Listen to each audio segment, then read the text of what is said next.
We'll start this. That. We'll start it. Hi, everybody. Welcome to Discussing Tabletop. It is, of course, October 9th, 2021, and we've got a crazy docket. We will theoretically be having a Momo join us at some point in time, but they are running behind schedule with like work and shopping and probably in stuff. 5 to 10 minutes. Yes, but in the meantime, we got some topics to handle, and honestly, I'd like to dive right into them because we got an Unearthed Arcana from D&D, which I both am really happy about, and also it hurts my soul. Is it the one I have open that we were just literally talking about? Oh, yes, it was. It's Travelers of the Multiverse. So, yeah. My favorite D&D module that came out during AD&D was Spelljammer. It was space fantasy. Like, pure space fantasy. There was no, like, sci-fi about it. It was, like, space travel, adventures, and that kind of, like, interesting world with, like, a multiverse kind of idea to it. It was something really cool put in a fantasy way. You know, planes hopping, that's pretty cool, but you're, like, using magic and spells. This was, like, you know, spaceships that run on magic that travel through the multiverse. It just hit a note for me. They are introducing 3 races which are taken directly from... There was more than 3. Well, they're introducing 6 races, but 3 of them are taken directly from Spelljammer. The Gift, Hadose... Okay. Arcana have shown up other places, but they were very big in Spelljammer too. But certainly the Gift and the Hadose are pure Spelljammer. The Plasmoids, the Autognome, the Astral Elf, they are all very in that line though too. But elephant in the room, I think just to address it first, Tasha's rules, they're the real rules now. They're no longer optional, which really, really hurts. I was looking through it, and I'm like, why isn't it telling the stats on any of these races? Is it because they're not sure yet? And then when I scrolled back at the top, I saw, just a +2 and something and a +1 and whatever else. It's like, oh, really? So it's just going to be that now? Cool. Yeah, they're just like... I don't mind in some cases. Yes. Because I do a lot of homebrew and stuff, I might use these if I had... Let's use Minotaurs, for example. Yeah. Let's say I have a homebrew Minotaur race, and I'll probably keep them as large creatures because I'm not afraid of having large creatures, blah, blah, blah. I may have ones that are like, these are the warrior cast, and they have like a bonus to strength and like a bonus to con or whatever, and maybe it's a 2 or a 1. You can switch them. I don't care. I'm not that picky.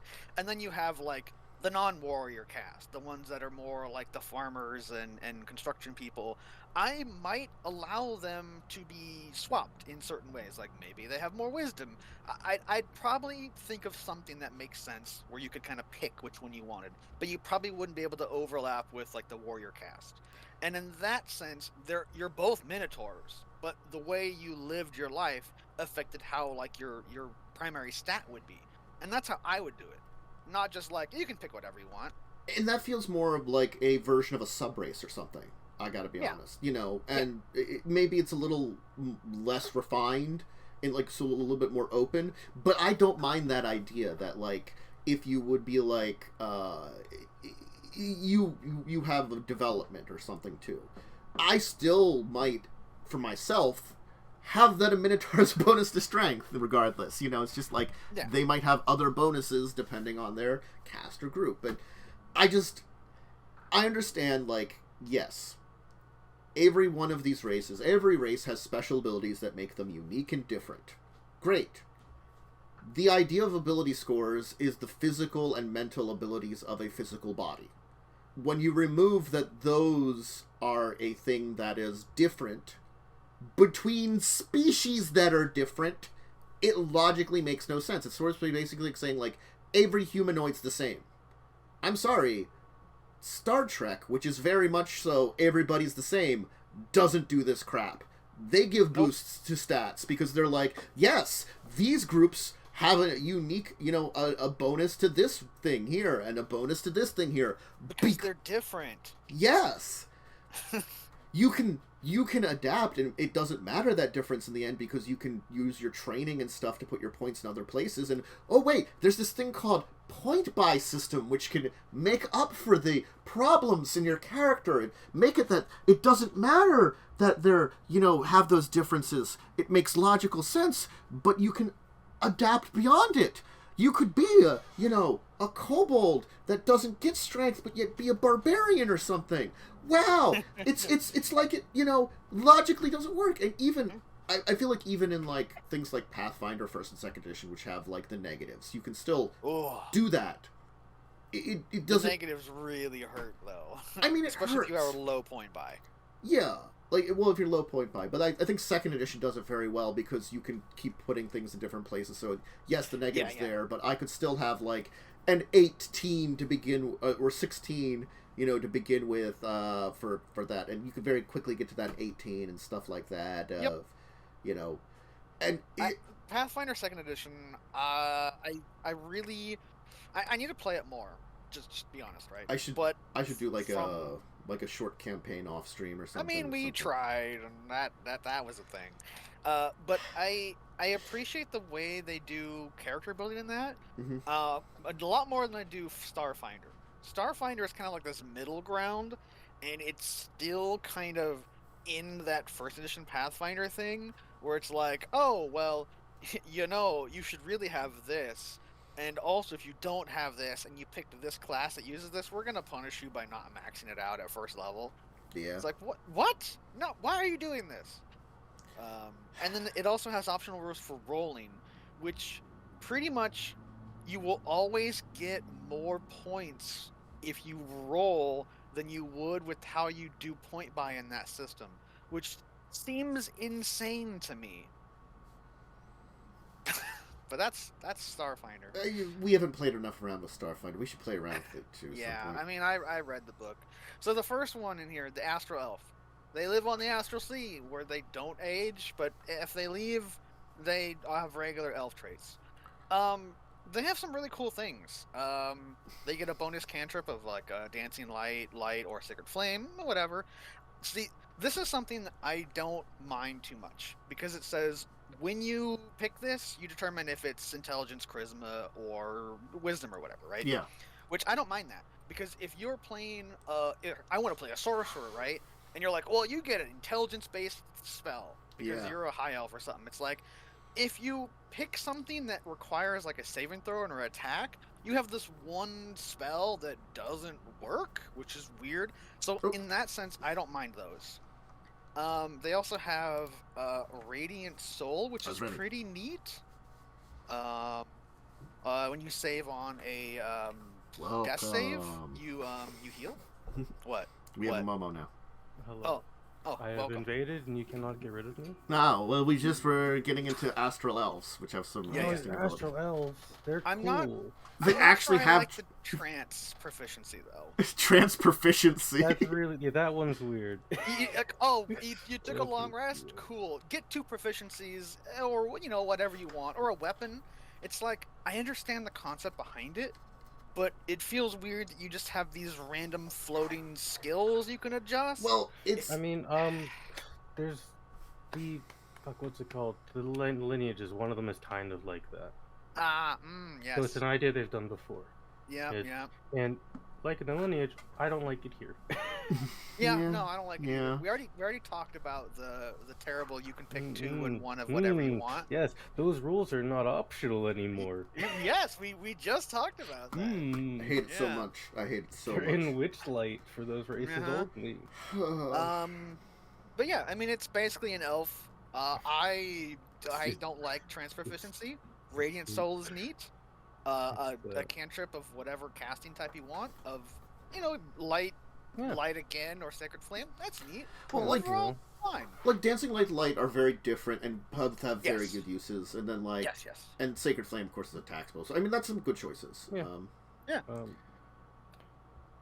I don't know. Here's my opinion. They made yet another elf. I'm kind of tired of them being a billion elf sub-races and no sub-races for anything else.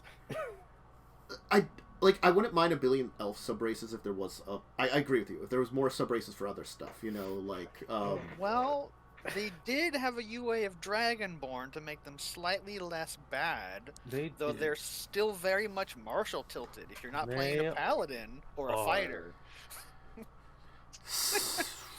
Well, how about we talk about some of these other ones? Autognome. Autognomes. The Mecha It's Gnome. weird. Like, for the most part...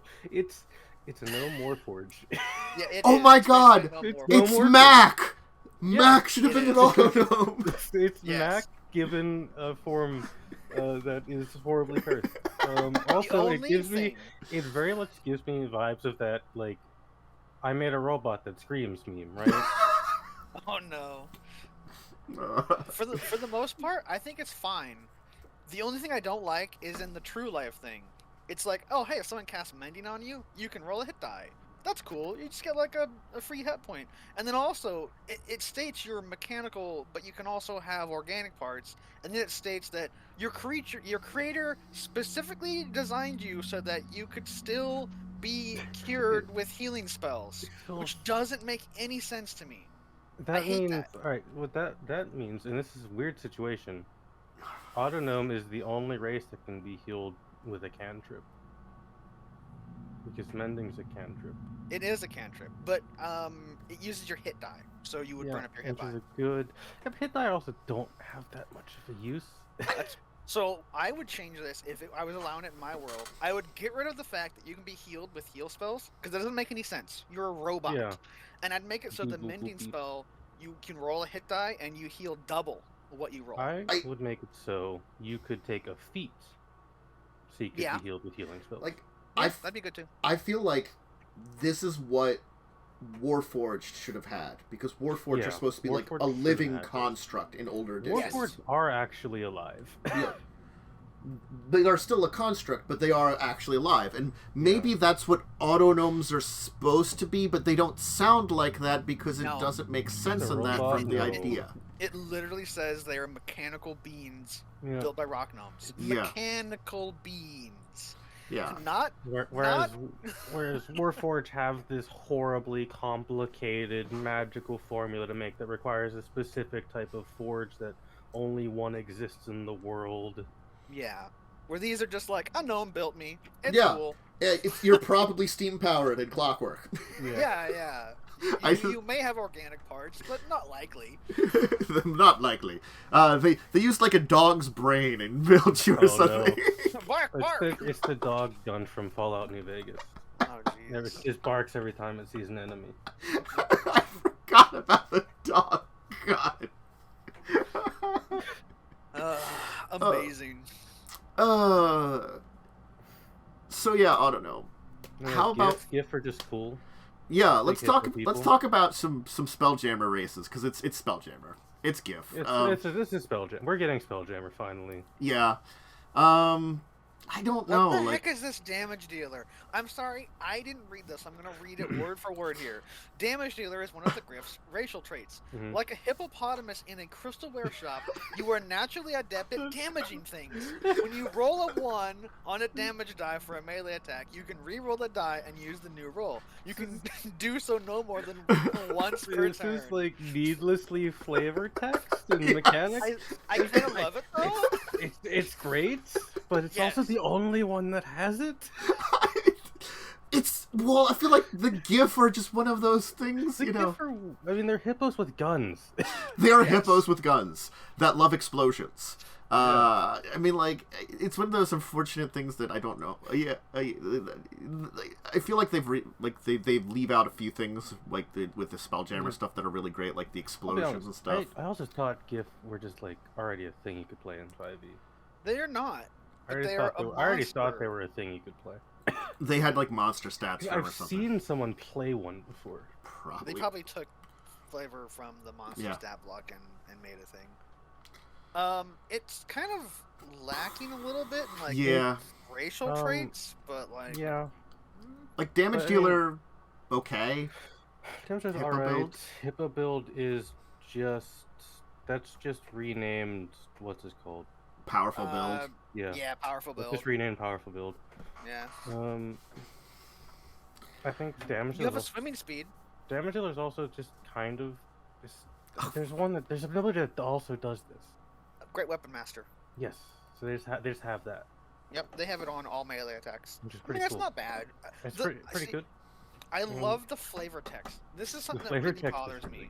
When it's just like, you have this ability, blah.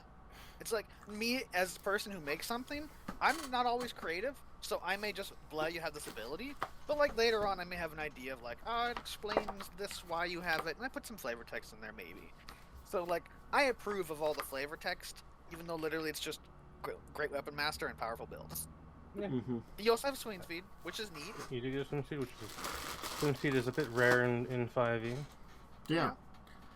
So I mean, like, I don't know. I feel like it needs work, but I'm glad it's there. Hidose. Like, if I had someone playing a gift in one of my games, I'd just give them firearm proficiency, if firearms were a thing. Yes. Gift should have that, in my opinion. Yeah. I agree on that one. And but not all settings have firearms. No. That's also true. So then you have to kind of adapt the gift to it. But you can mention that if your setting has firearms, so you can have firearm proficiency and love of explosions. I mean, it'd be easy to add They this. do it with Artificer.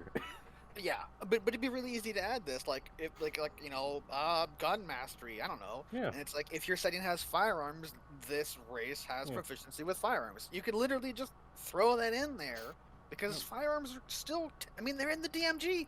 They're on the DMG, and they are setting appropriate for 5e's main setting. So. And honestly, you could just mention that they have a love of explosion, because explosions come from more than just gunpowder. Love explosions. Yeah.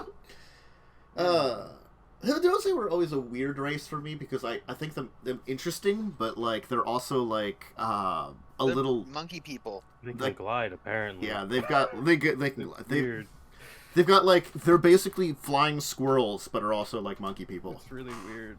They have simian features, and they live in the trees, and they're natural climbers. So they have a climb speed. So this is going to come up several times. You are medium or small, and you always have a 30-foot walking speed. Should not be written that way. No, it should literally say, if you pick medium, you have 30. If you pick small, you have 25. Yeah. And then equal speed climbing to walking. Because that's not how the core book is. Halflings don't have a movement speed of 30. So why should these newer ones not be penalized for being a small race? I mean, like, there are certain small races that I think have 30, but that's naturally, and I think that's what they're trying not to penalize you for choosing medium or small as your size. Yeah, but there's other things that are restrict you when you go small. So it's kind of like, oh, well, you're small size? Well, you can't use any heavy weapons, like a greatsword. I don't know why they're giving the option either. It's weird. It's because under the new rule, it's the new Tasha's rules. Which is either part of it. Now standard, apparently. Yeah. I would just take this bit away and make this race medium. Yes. Honestly, they really should be. Yeah. I mean, other than that, their abilities are glide. I like this dexterous feat ability is hilarious, and I would love to. I could see this being used in so many stupid ways. Yeah. Open a door with a bonus action with your foot. Yeah. And then stab someone behind the door. I mean, sure, why not? It's like having the tail feat in Pathfinder lets you use your tail to grab shit. I wonder who has that in a certain game that no one knows anything about that character. Anyway, moving on. Plasmoid, aka Slime. They're just slime people. You can play a Slime Girl now in 5e. Yeah. I mean, I have a place that I had rules for this. This one is not bad. It's alright. Yeah. It's weird. Like, it's weird, but it's balanced. Yeah, I don't really see anything wrong with it. This is the one that I am fine with the medium or small choice. Yeah, because that makes sense. Because you're a goo monster. It's an ooze. Yeah. It's a ball of goop. And you just change your size. And I could see it like still having the same speed because it just goops along at a certain speed. Yeah. This is the one exception, I think, to the you can pick medium or small. Yeah. Though at this point, I wouldn't say that you choose size when you gain the race. I'd just be like, you can be medium or small size, just whatever. Yeah. You know, because if you purposely make yourself small, you're accepting like, oh, I can't use a greatsword, or I can't use such and such thing. Like there's penalties for being small, and sort of technically, if your GM is smart, they can give you bonuses by being small. Yeah. Even though this one lets you just goop through. You could goop under a door. All right, I'm just gonna say it. Made of slime. Yeah, you can just goop That under. makes a door. sense. I mean, and like I like how you like give yourself a head, 2 arms, 1 arm, Or you could just be a legs. blob. You can just revert to a limbless blob. For no action. This one requires you to eat, but you have like no organs. The one that I have stats for, they don't need to eat, I think. Because it's an ooze. Oozes technically eat in 5e. Yeah, you like digest stuff in you, so it's like Yeah, it's like that's why you have the gelatinous cube, that poor little skeleton inside of it. I mean, that was a dude at one point. yeah, it just couldn't.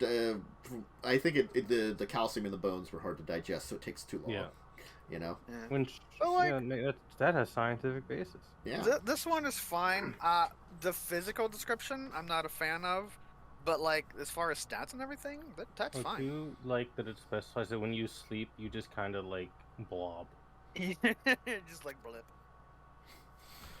I would have it so they don't really sleep, honestly. Look, I gotta don't even know. Do oozes sleep? I don't know. I don't know if it's something that's ever come I don't up in think a they game normally. I think they might have a rest period, but they probably don't. I would sleep. give them the like centuries rest kind of thing. Yeah, like. But I'd make it where like you just kind of like remain motionless for like 4 hours and recover your energy or something. Well, You can't move and you're like considered unconscious I during think- this time. I think it's because it's a little bit more like your average use doesn't have the intelligence, and maybe having involved like a higher level of intelligence, you need the rest to like refresh your. Yeah, I can see mind. that. I can see So that. like an Ublex would sleep then, because they're like really smart oozes. Yeah. They probably would have some kind of like rest type of thing just to recover their mind and stuff, Yeah, that makes sense. And that's why humans sleep. Is because your brain needs to shut down and process. Yeah. Even like evil undead that are smart, they tend to have periods where they rest. Like a freaking lich will have down times because of course they're getting back their spells and stuff, but they're resting up their energy. They need to refresh their minds. I wonder what a lich They need to does suck in its- some more souls. I wonder what a lich does in its downtime. It pours itself a glass of wine, it sits down, and It pours it through its bones. I love being evil. Oh darn, my coat's wet. Again. Look, Oh well. I'm so happy about the Thrykeen because now you can have a mighty morphing Thrykeen ranger. Yep, you can. This is the one that I'm gonna be really shitty about, just so you know. That's So fine. it's like So okay, much you're a giant bug monster. You have 4 arms. That's cool. Whatever. Now this is in the flavor text. It says the Thrykeen speak by clacking their mandibles and waving their antenna and shaking their booty like they just don't care. I added that. Sorry, indicating to other Thrykeen what they are thinking and feeling. Other creatures find this method of communication difficult to interpret and almost impossible to duplicate. I'm like, cool. So you have to like have like insight rolls or whatever to like figure out, and then later on it's like, no, they're telepathic. The thing is, they've always been Yeah, telepathic. they're always telepathic. They were- But They're why do they psionic. communicate at all if they're telepathic? Yeah. If I had to communicate via dance or project my mental thought in like an instant and be like, oh, okay. I see why. Because their type of telepathy, they have to concentrate on one thing at a time. Is So- it one thing? Yes. I thought it was... No. You have the magical ability to communicate mentally with any number of living creatures you can see within 120 feet of you. Maybe in their culture it's just rude to telepathy with another one of your people. But then is why really would they do rude. it to other people? Because Oh, they maybe have don't- to. Maybe they're just racist and they don't like other people. I don't... It's so... The It is flavor very text and this ability, to me, feel like a huge contradiction. It could be this way if, to understand it this way, perhaps the telepathy is a newer thing for them. Yeah, it could be a newer thing. Perhaps that they had their language that they evolved with, and then like they developed a telepathy, they gained psionic powers as they became more developed and were exposed to the rest of the universe and people. But then the flavor text should mention that this is like the old way of speaking, and it's like less common now because they can telepathically, as opposed to just like they speak to each other, but everyone else they're telepathic with. It may show up in the actual book, to be fair. I hope so. This is all. This is like quickly written playtest material. These two things feel like they're written by one person and then a different person. They could. That's very what well it feels have been. like. Yeah, because it's like. I'm sorry, but in a lot of sci-fi things, when they have telepathic races, and this is like a Star Trek thing, right? They talk about like, oh, well, we communicate telepathically, so we don't usually speak verbally, and we're not used to it, and it's like we know it's rude to like mind link with someone, so we'll use your version of communication. That literally comes up in a Star Trek thing, where basically they won't speak anymore because they're telepathic. This is a really common thing with telepathy in sci-fi or fantasy, is they over time just don't verbally communicate because why? It's slower and inefficient. But then this one is like, they only do that with other races. But that doesn't, I'm sorry, that seems so contradictory to me. I will say, other than that though. On the mechanic side, I am glad that they are adding more options to be an unarmored character. Oh yeah, This carapace giving you the 13 plus dex. The gnome, the auto gnome, they're a mechanical body, so they have a 13 plus dex for their natural armor. I like that they're giving this more than to just lizard folk, basically. Yeah. Or the feat for Dragonborn, because it can't just be a normal thing for Dragonborn. No. It has to be a feat. You have to waste a feat, which means it's even more fighter focused because fighters get extra feats. Yep. Damn you, Dragonborn! If you're like a fightery type, you probably don't need that feat. Also true. Armor. Unless you're trying to go for a dex build. Yeah. Which doesn't work for Dragonborn because because you got to be medium to close range to use one of your abilities. But also they have a bonus to strength. Now we did talk about this with Tantus earlier before you jumped on, where you could just put a 10 in your strength because it's your 8, and then you have like a 15 dex and blah blah blah. But like, the entire race is built around being a fighter or a paladin. It is, and it's unfortunate. And playing one as a sorcerer kind of sucks. Yeah, it's not great. But that's all for the. UA is like alright. I like most of these races. I think the robot gnome is weird.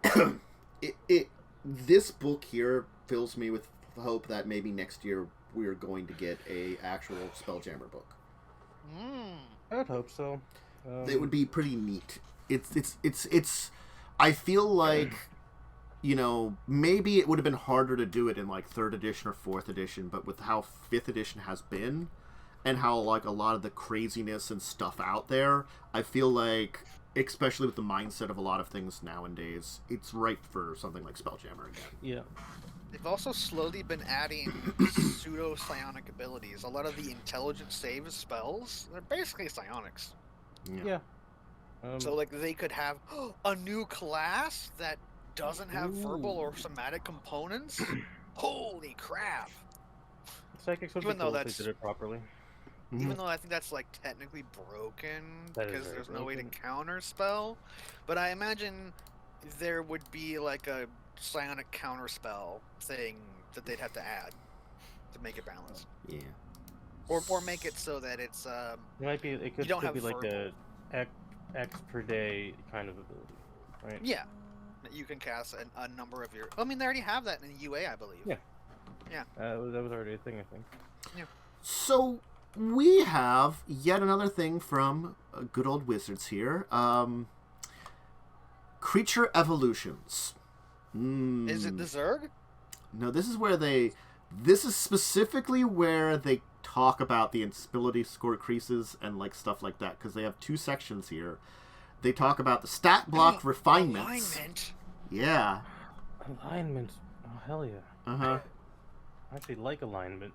Mm-hmm. It's taken them 5 years or whatever, 10 years to figure out what they want to do with alignment? Yes, it has. It's quite silly. Yeah, and there's something I did notice. Newer stat blocks just don't have it on there. Which I don't like it. I think alignment should be a thing. Because there's abilities that rely on it. Yeah, that's why they said they've omitted it. They do say here they've omitted it temporarily, from some because stuff. I think there's still... Yeah. It is a hard thing to figure out with 5e because 5e doesn't have a focus on it. Yeah. So it's just kind of this. There is a omitments here. Magic creatures that have a strong moral indication, angels, devils, demons, undead, and the like, have an alignment plus is normally typical for these things. Typically chaotic evil, blah blah blah blah blah. I'm really happy they're showing the proficiency bonus, because that tells you a lot more about creatures to see that. Yes. That is guessing. It'll be really good. Yes, because then it's like you're guessing, or you're trying to figure out where they have random bonuses sometimes too, and you're like trying to understand it. Oh my god! Yeah, they've already have a rule clarification on the fucking rabbit race's jump. Oh really? Reading the book came out like 2 weeks ago. Oh boy! Woo! And just scroll down. The rabbit hop questions. They already have like. Is it a high jump or a long jump? It's neither, obviously. No, it's neither. I noticed that when I read it. It didn't specify either of those things. And then they go into new character races where they're like, yes, now we're making everything generic when it comes to ability scores. Yay! I really, really hate that change because it's more work on me because I don't want that rule at my table. No, yeah, I have to go through every race. Rule. It should be like. It should be an optional rule. It was an optional rule, and then they made it not an optional. Then they made it not an optional rule. It should have been like, these are the typical bonuses. But hey, if you want to give more freedom to your players, let them have a +2 wherever and a +1 wherever. On a case-to-case basis, like say, base Dragonborn because it's shit. I would allow those rules. I don't want them to be the standard rule because they're very min-maxy rules. Oh yeah. They're min-maxy. They make the assumption that every player species is exactly the same naturally. Which, again, like I was saying earlier before you arrived, Star Trek Adventures, which is the most, like, everybody's the same system in existence because it's fucking Star Trek, also has, your species gives you a bonus. It's natural. Yeah. Every species is different. This, I think, comes from... The push for this comes from the fact that they use the term race still. And other systems have begun moving away from that, but 5e hasn't. Yeah, I try and specify I think this is where that comes from, because I use, when talking to players, specifically new players who never played 5e and making them a character, I specifically call them species, because they're different species. Yeah. They're not from the same evolutionary line. No. I slip up a lot because D&D has used race for the, like, it's used race for its entire existence. Yeah, and now it's like, so like on my homebrew thing where I write all the things, I have it race/species because it's not really race, but if you only remember it from that, you associate race with like the type of thing you are when it's really a different species. Yes, and I think it's like one of those things that it's technically, I believe, for the definition of race, it is appropriate. It's ethnic. It's supposed to be like more of the, ethnicity kind of thing. Yes. I like how Pathfinder describes now as ancestry. I like that phrasing a lot. Ancestry is a good one, yeah. There's so many systems that are like not using race anymore, but D&D's like, no. It's ultimately a thing that to me doesn't matter. I don't care, but to other people it matters. I've gone upon the dated version of it, which is what they're going for, which is a group of people sharing a common cultural, geographical, linguistic, or religious origin or background. Because language evolves over time. The archaic version of it, descendants of a common ancestor. Yeah. A group carrying a common lineage. It's like... I'm sorry, I was going to say, in language it makes sense because it in language it makes sense, but in modern society, it's... Yeah. It's associated differently. To me, it doesn't matter, because, again, I've played tabletop for a long time, so I'm used to just that phrasing. Yeah. I mean, I could see eventually, because 5e is... Wizards just kind of scrubbing the bad stuff in the lore away for 5e, which is a good thing, in my opinion, because there's a lot of very questionable written things, because it's from the 70s. Yes.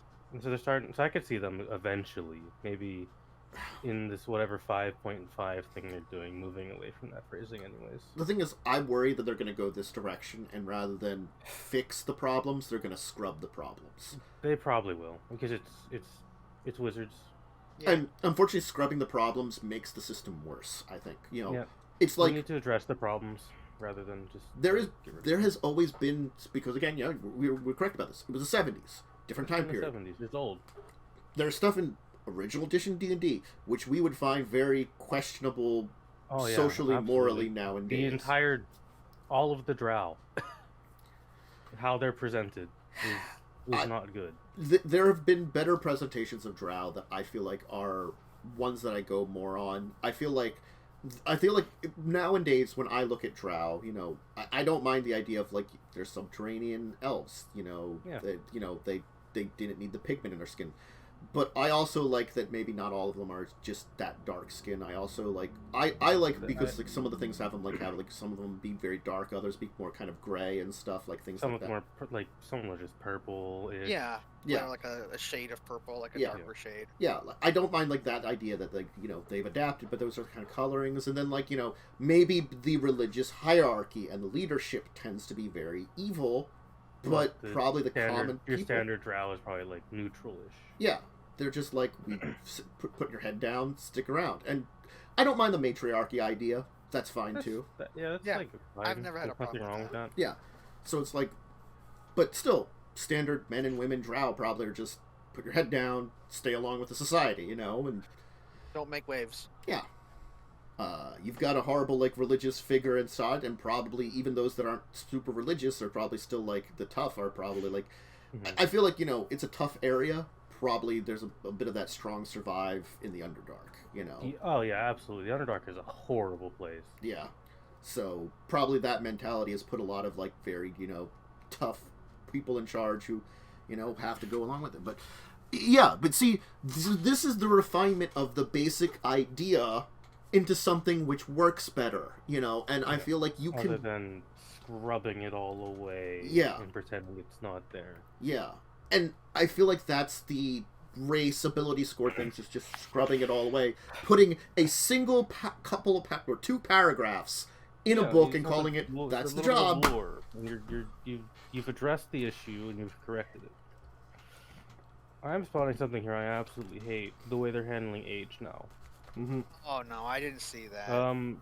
The typical lifespan of a player character in the D&D multiverse is about a century, assuming the character doesn't need a violent and an adventure. Members of some races, such as dwarfs and elves, can live for centuries. I don't like that, because I like knowing how long an NPC can be alive for. Centuries doesn't describe how long an elf lives to me. That was in the UA as well. The one we're just looking at. I don't like that. I'm not a fan of it. It's not great. I feel like the idea of this race lives that long, it's supposed to also give you a mindset of how they think and stuff, too. Yeah, yes. Like, elves live for 750 years, I think, in 5e, right? I think I think they can technically live past that. I believe, well, but I think it's hard to, right? Yeah. In older editions, you had a percentile die. Yeah.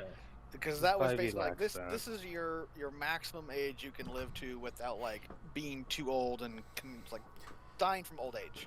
So like I think elves had like a 1d100 or a 2d100 that you would roll. In Pathfinder. They do have it in Pathfinder because Pathfinder took it from Pathfinder. Pathfinder is just 3rd edition. Yeah, and like humans were like a D20. I think it was like 75 or 80 for human, then you had a D20. So you could live up to 100. Yeah. But they just kind of got rid of that. Yeah. It was just like, oh, I'm 750, I'm dead. We'll see the way, like, because of the numbers that exist that I can look at, I can assume for elves live a long time. They're probably just like lazy, right? They've got time to do shit. So they don't learn things as fast as humans would need to, right? Because an elf isn't an adult until they're 100 years old. Well, there's some flavor text there. Like, the elf is one that I know a fair bit about. So this is something that I fairly recently came across, and I think this is true for the 5e elves, is that they physically mature the same as humans, but they're still like reliving the past, and then basically once they stop reliving the past, which is around 100 years old, then they are considered adults because they have learned everything. So like elves aren't like children in the size sense, but they're still considered children until societally. Like, societally. Yeah. They No, which It's I don't. like, I don't well, mind that idea how they that act. like That's fine. you have to think about it like that. A human tends to mature physically, like mostly. You there's still like around that 15, 16 mark. There's still usually some growth for a little while or something, but you're pretty much as physically mature as you are around that age. We don't really consider people really adults until like 21. You know, honestly, 18 to 21 Yeah, in the real world. In America, at least. yeah. In other places, It varies, but of course they also like consider things definitely that's societal. Yeah. But if you It's consider, like culture and stuff. but the culture could be a culture of a really long-lived race. Definitely, I could see them being like, yeah, well, you're physically mature, but you know, you have a lot to learn with, you know, and even like you have to like prove yourself that. I could see possibly playing a younger elf that might be like gifted. I have and, played a you younger know, elf. but the thing is, then you know, you have to worry like about 110 or something. you have to worry about because maybe from where you're from, you've proven yourself worthy of being considered an adult, but maybe not else in the parts of the world, and that might be something that you might have to deal with as your character, especially if you deal with other elves. Oh yeah, definitely. So, a lot of that stuff usually doesn't come up unless your DM. Well, I mean, if your DM knows about it and you as a player like give the opportunity to do that. Like if you're like, hey, I want to play a younger elf. I mean, the DM could just be like, okay, cool, I don't care. You know, be 90, be 80, but you know, no lower than that. And then you might, you know, role play a little bit that, you know, you're still kind of learning their ropes and whatever, but your DM might just not care. And then like that's just a missing potential. But it also might not come up because of where you're adventuring. You may never run into other elves. So that's something that I think there's nothing wrong with it, but you'd really want to like talk with the DM and figure out if that idea would benefit the game you're playing in, because it could be a really cool idea and nothing comes from it.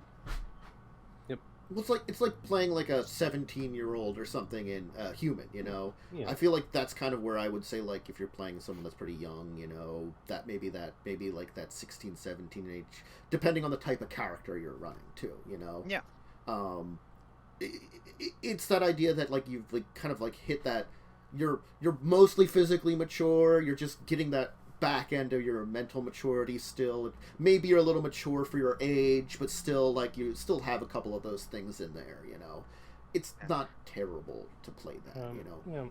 Yeah. Reading more of this, another thing I do like this change, the way they're changing creature spell casting, so they don't use spell slots. Yeah. I like that because there are a number of times I can think of where everyone rolled so badly that the bad guy ran out of spell slots. Yeah. There's been a thing that's happened a lot, and I'm glad because it takes that away. Because there's nothing worse than everyone rolling like garbage, and then your wizard bad guy has no spell slots and just has to leave. Yeah. We are chatting currently about the D&D is changing how creatures and races work, and it is a little aggravating. There's some good changes, there's some bad changes. Yeah, it's that unfortunate thing. Changes need to happen, but like, are the ones they're offering good? That's just what I feel like 5e is becoming. It's good. There's a lot of good and a lot of bad. Yeah, and I think that's just 5e. I thought always alignment for race was or species. Well, let's try to keep it species then, because that's what it really is. Alignment for species was always optional, but it gave you an idea of what it is. Now they're like, we're just gonna ignore it now. We're just gonna nix that for a bit. It's kind of. I do like that named individuals, like, because they give the example of Mr. Witch and Mr. Light, who are two very important characters in Witchlight.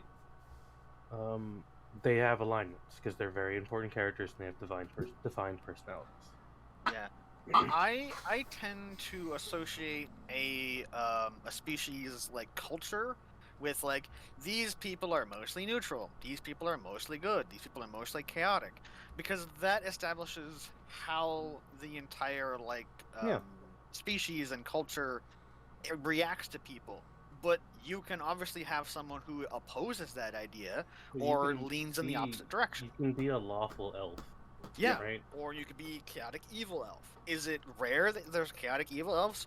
Probably, on average. Maybe elves in your world are evil, but like, people can be outliers. If you walk up onto the street and talk to a random person, odds are they're going to be either good, neutral, right? Because they probably don't care, or they want to be a good person. You're probably not going to walk up to evil people very often unless they're like criminals and stuff, or they're just kind of out for themselves. But like, on the whole, you can have generalization because it makes sense. I don't mind the idea of generalizing culture-related stuff to a degree, but they're completely removing it, and I don't like that. Like, they mention for the languages, they're mentioning for the languages that you can start with common and a language of your choice, and I'm like, well, what about their racial language? Shouldn't we know they have one? Ooh, a language of my choice? I picked giant. Who am I? I'm a halfling. Yeah. Let's go. I don't know halfling. I don't know my own cultural You just race. want to hang out with tall people all day. Like, I could understand that, like, you create a backstory where maybe you know common and another language that is not your normal racial one because maybe you weren't raised amongst them, so you don't know. That's what backgrounds do. Yeah. Backgrounds give you bonus languages. Right. Yeah. But the thing is, like, it's like, why wouldn't you have learned your cultural language anyway to connect with your culture once you're old enough to understand you are part of that culture? That seems like a logical thing people would do. It doesn't take that long in 5e to learn a language by mechanic standards, because apparently people can just learn that shit real fast in the universe. 10 weeks, minus your intelligence modifier, for anything. Learning a language, learning a skill, People learning a weapon. Are real smart there, apparently. They also have to pay money to get real people to train them. They do. Oh. Unless you know somebody. Well. But yeah. I think that you should just have, like here, do it like, because I don't want to do it like Pathfinder, because Pathfinder is restrictive on your languages. Just like common racial language, pick another language, right? Like, give that kind of option if you really want to. Yeah. You should know your racial language. You should. Because I'm pretty sure, like, 99% of the time, that's probably the first language you learned. I'm going to be honest. Yes. You know, you learned that before common. Common's probably their second language. Yeah. Yeah. Because there's all these different species in the world, it makes sense that they learned, like, a common language that is for everybody, you know? And it's always the idea that humans are supposed to be one of the more prolific races, so that's why it's probably it's the trade language. Yeah. Right. That's what I have in my world. Mm-hmm. That's what I assume they're kind of going for, is that it's the language of commerce in that world. Just like how in ours it's English. Yeah. Yes, I'll agree, most commerce we speak the universal language, English. Because money. Well, I was making because Britain. Yeah, because I was making a Dragon Ball joke where they were on an alien world. Oh. And they were speaking in their alien language, and it's like, I see you speak the universal language, and it was like all subtitles, and he's just like, English. I do love those kind of jokes. Yes, it was great. Look, I gotta say, like, the new stat blocks, most of that I'm okay with. The new races, stuff they're gonna be doing, not happy. Not a fan of those changes. Tasha's, you did so much good and so much evil. Yeah, let's talk about something that's nice now. Let's talk about a sound pack for free RPG Day. Yay! Ooh, I like free stuff. This is an interesting idea. Sirenscape. It's Pathfinder. Of course, Pathfinder. It's Pathfinder. Yeah. So yeah, it's free RPG Day, and Sirenscape is apparently putting out a music pack to go along with it. That's cool. So I mean, that's actually pretty neat, because I mean, like, is cool. I think it's the idea of music along with your RPG is usually a good thing to have, or like something. It's hard to do, especially now in the digital age, because Google keeps killing every fucking music bot for Discord. Oof. Well, it's sort of like, the only way I put music in is I had a few people that were like doing royalty-free music, and I downloaded the stuff for them years ago. So I've got like a couple, like 24 tracks, and I just tend to reuse them. Or things like with the pirate thing, I use like sound effects. Gotta be honest, a lot too, which that's just. Music is a good way to enhance the mood of your particular scene. Unfortunately, it's hard to Johnny get. Depp, it's a pirate sing song playing all the time. On loop. It fits everything. Depressing music, dun dun dun dun dun dun dun. Action-packed music, dun dun dun dun dun. Yeah. Just change the speed. Look, I need to do some pirates. I need to have like some pirates music at some point in time, just for probably like a ton of royalty-free sea shanty stuff, right? All right, let's see how cursed this song sounds when it's like at slowest speed. Oh, probably horrific. Let's see. But yeah, music is good for D&D games and just tabletop in general. I'd use it in my game, but all the music bots have been killed. Oh god, it's really cursed. Oh man. But at If least you want to torture yourself, listen to the He's a Pirate thing and put it at like 0.25 or 0.5 playback. It's really cursed. Oof. But no, I think this was a really neat kind of thing that listen to it. They're doing here. That's like Pathfinder Threshold of Knowledge sound pack will appear in your library for free. They got a voucher for it. It sounds like, so that you can get that along with the October 16th. It is for RPG Day. October 16th. Neat.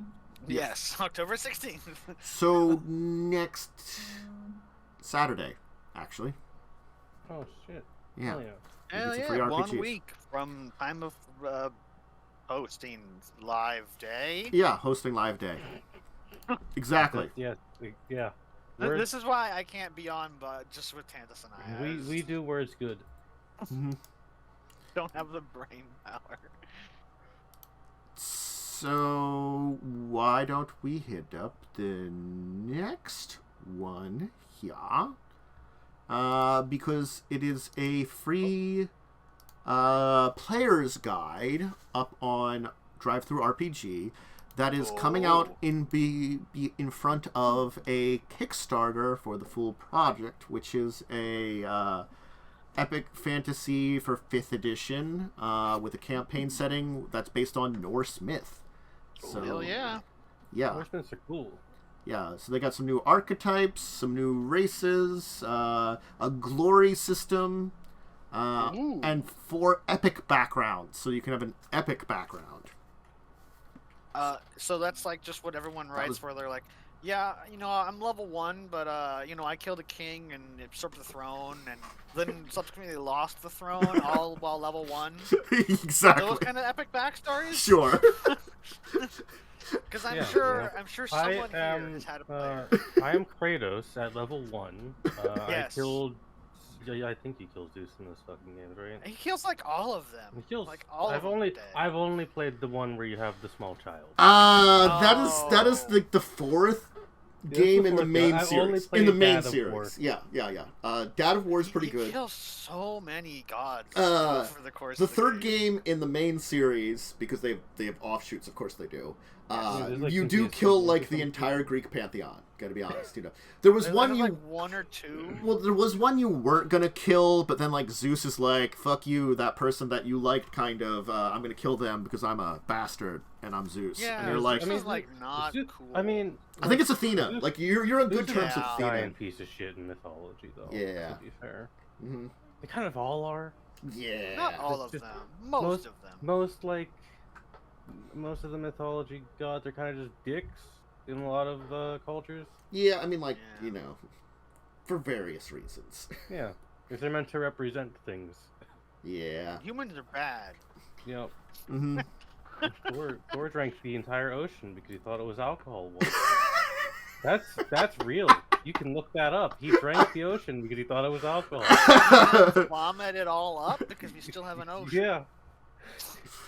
He's like, whoops, sorry, I'm going to put that back. There you go. Drinks the entire ocean. You know how big Thor would have to be? He'd be almost planet-sized to drink the entire ocean. He's magical. He can keep it in his magic gut, where it hasn't been in space. No. His gut is a gut of holding. I imagine Thor as the moon with arms and legs and a head, alright? I kind of like the gut of holding better, though. He drank the ocean in a drinking contest. There you go. That's Thor for you. Not quite the Marvel guy. But yeah, so the Kickstarter is coming soon. It's, I mean, like Norse mythology stuff's cool. Are good because Faerun sucks. Yes. I'm kind of just glad to get something with like a non-D&D already established. Not Dark Sun, not Dragonlance, not Forgotten Realms, not whatever. I mean, like, I think it's. I was gonna go for getting a player's guide for free. Also, well, yeah, that's also really awesome. Yeah, free player guides are player's guides. Yeah. I mean, I opened it up saying that free is my favorite price. Exactly. It's a good price for things. But they're not all things, because it still costs time to do some things. And yeah, it's Modiphius that's giving this us, so they do a pretty good job. I mean, like they do a lot of good RPGs and stuff. Yeah, so. Modiphius is a good company. They do release a lot of good shit. Yeah. But speaking of Modiphius, there's something else we got to talk about because it's coming back around into, I guess, maybe canon. Hell yeah! They're releasing, in response to their material, the 5-year tie-in, the 5-year mission book, or the new big book they're going to do. They're doing a tie-in. Oh, not with Cryptic Studios. Oh no. With IDW and Cryptic. They've already built a relationship with Cryptic Studios, but this with IDW is doing a comic to go along with their book. Picture. What are these things? Yes. Are these what? The Iconians? Or wait, what?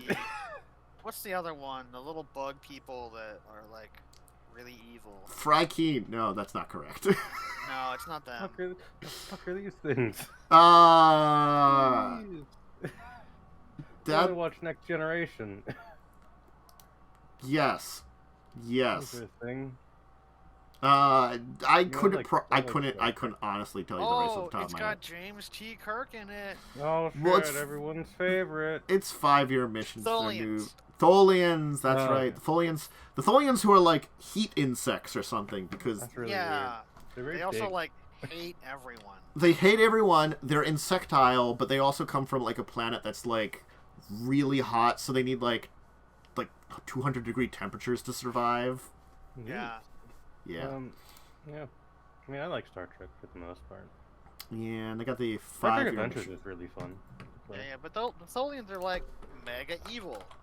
But like only if you mess with them. Like if you just don't go near their space, they usually just leave you alone. But I think they also worship the Iconians, which are like possibly the progenitors of all species in Star Trek. Because I don't know, Star Trek is weird. Star Trek is really weird. But yeah, I guess you can play as an evil bug monster now. So. Yeah, if you really want to. So they're putting out some stuff very neatly, and oh yeah, those are the I see them now. Yep. So yeah, so they have like a comic series tying in with some stuff from their thing, and it's going into a weird circle of Star Trek-y stuff. So yeah, Star Trek gets weird at points. It's interesting that they're doing it, but it's also like, okay, you're kind of tying everything together here. For original series era, I guess. Yeah, I think this is more original. So yeah, it would be original era. Yeah. So I'm wondering if the comic is set for that era, but like the rules won't Final care? years of the USS Enterprise 5-year mission. So it is original era. Yeah. Yeah. Yeah, so they're basically like adapting. Okay, so it's because they've been adapting stuff from other places. It's basically like taking these stuff from like a tie-in to the comic book that's in the adventure game rather than the other way around. Okay, I'm understanding it better now. But it's they're just mixing their genres, not genres, places. Anyway, I think that's our main topics. Then we can get to our deeper discussion topic, which is gonna be an interesting one because controversial topics in your RPG. And I'm gonna say this to begin with: controversial topics is a tough thing to define to begin with. Because it super depends on the people in your group. It does. That's why you ask people what they're okay and not okay with. I think it also matters because controversial can mean different things too. Yes. You know, it can be something that's very, you know, hard to talk about. Controversial in the period setting of medieval age that the game is typically around, or controversial in the modern sense, where sensibilities are sometimes weird, I guess, is a good word for it. And maybe controversial is not the word I really needed originally for describe this, but like it's the idea of very tough topics, sensitive subjects. Yeah, sensitive subjects, yes. And like, you know, you can do something that's very low sensitive to like everybody, but everybody sees it as sensitive. There are topics like that like I think like probably topics that are bad. But, you know, when you bring them up, I think things like, you know, we talk about interacting with something that's doing, like, you know, very mass murdery kind of things. Yes. There are very specific things I just avoid ever bringing up in the game, right? And I'd like the standard red flags that you just don't use those, right? Like assault and stuff. Yeah. Yeah. Those are the standard ones. You can run a game where mass murder is a theme. It works out okay, but you really should ask everyone if they're okay with that theme in like a session 0. Yeah. It also depends on how descriptive you get. Like, yeah, you don't have to describe it. It's like this is what is happening. It's the difference between the idea of like I come across a village that everybody's dead. You know, that could be. That is a technical form of mass murder. Now, granted, it could be from, like, monsters ate everybody. It could be from an invading army killed everybody or something. But you can keep it at that, you know. Yeah. And you that come is... to the village, everyone's dead. And then you're like, I want to do medicine. It's like, all right, well, they died by a sword. You don't have to get into other types of ways they died. I think I have ever described something like that was players rolled up onto a town that had been, like, put to the torch, right? And they investigated around and they found like the pyres you would use to burn a witch, and then they can assume, oh, the Inquisition came through here and killed all these people, right? And I didn't get very descriptive at all. You don't have to. Because when you start getting descriptive, how detailed of descriptions you get really like bell curve, or just like you can just skyrocket down into the hey, this is no longer okay. Like the fact that they died is whatever, you know, people are usually okay with that. You are playing a setting where you often kill monsters and stuff. You kill a lot of goblins in this game. But when you start describing, especially when you get to like gritty details, that's when, especially if you're good at describing things, is like you can just cross the line real quick. Players can fill in the blanks. Yeah. With their brain. I think it's the idea that you have to know. It's a line that sometimes is difficult to not cross or cross. It is a line I have accidentally crossed with description, and I still feel really bad about doing it.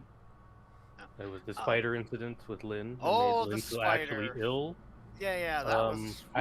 I still feel really bad about that.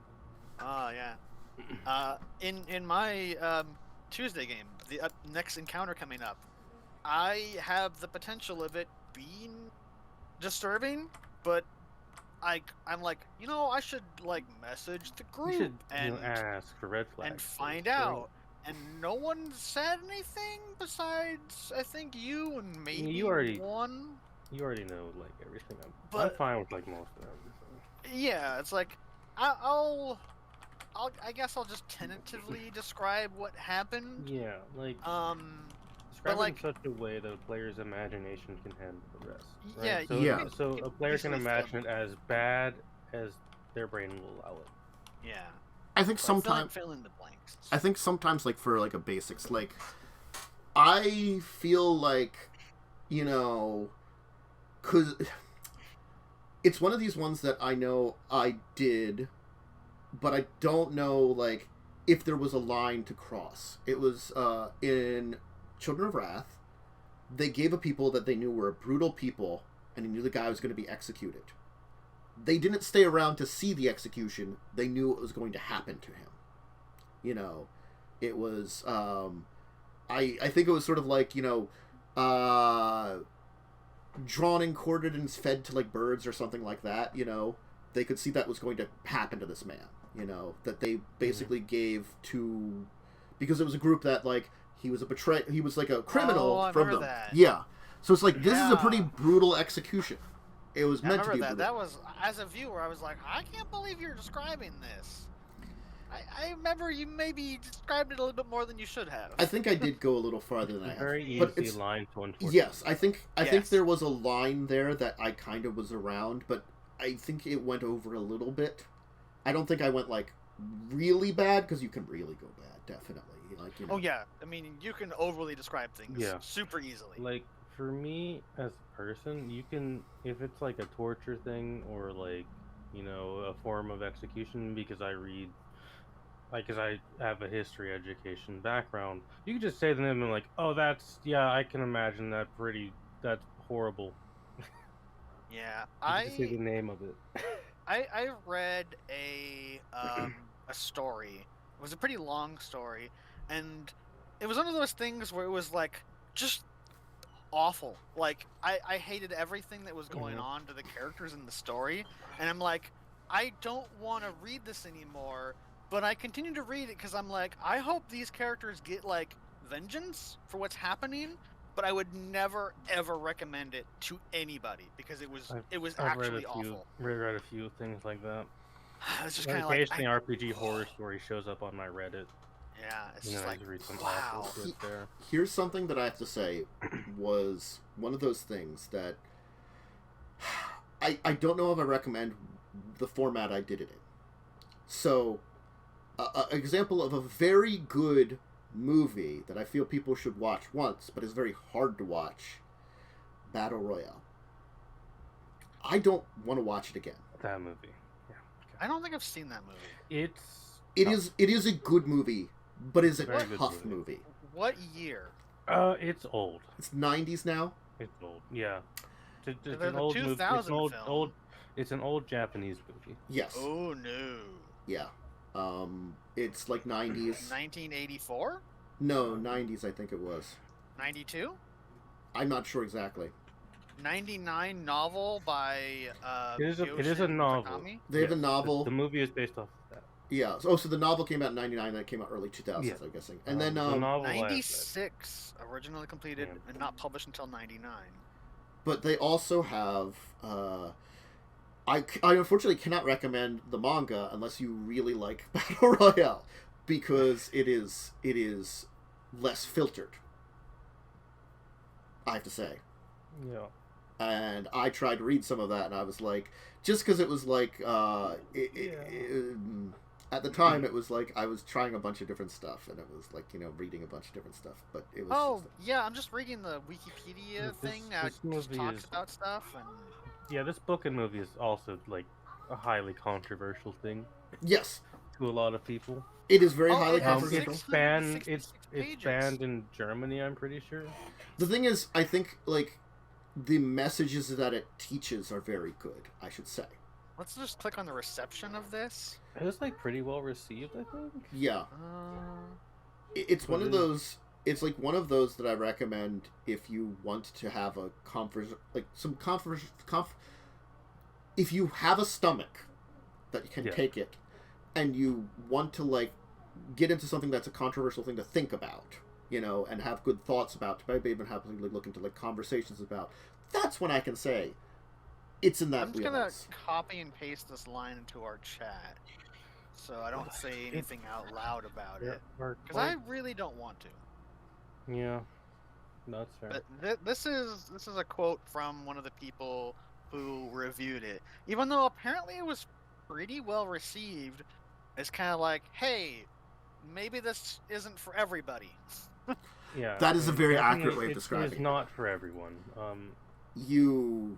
I have never watched it more than once. Yeah, like, it's like one of those things that I said, like, there are plenty of movies that I'm like, I'm glad I watched it, but I'm also like, I don't want to see it again. Like, another one that's probably controversial for very different ways is Grave of the Fireflies. Oh, I've seen that twice, and both times was hard. It is a hard movie. It is a very good movie, but it's a very hard movie. It's super depressing, and it's also like real, basically. Yeah. Interesting fact about that movie: it was a double feature with My Neighbor Totoro. Oh no!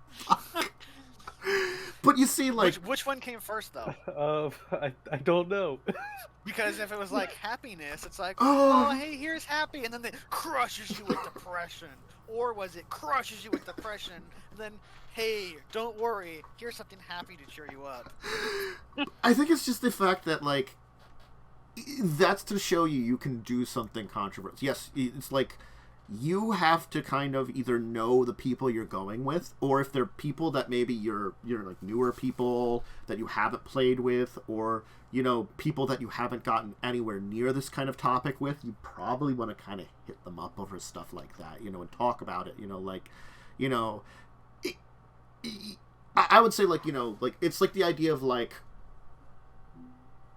if you want to have something that might be a little bit more controversial, and maybe you're not going the full horrible stuff that's going on, you know, like something like controversial, brace the topic with, it's like, maybe it's like a harder topic because you're like, if it's something mild in your story, so you're not like, you don't need to bring it up, do something lesser like that, you know, like something that's not gonna hit that controversial line, and see how your team reacts, see how people react, and use that to judge it. It's like, you have to, like, and it's not always a bad idea to brace your team of people and, like, talk to them about it. But again, like, if you're talking to them about it, then you're basically saying, like, this is going to be something that's important in my story.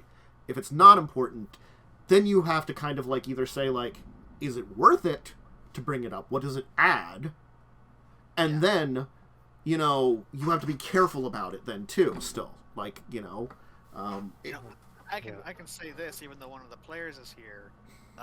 The Tuesday game, which we're going to be talking about later. Maybe Tuesday. Next, I'm not sure. I have no idea.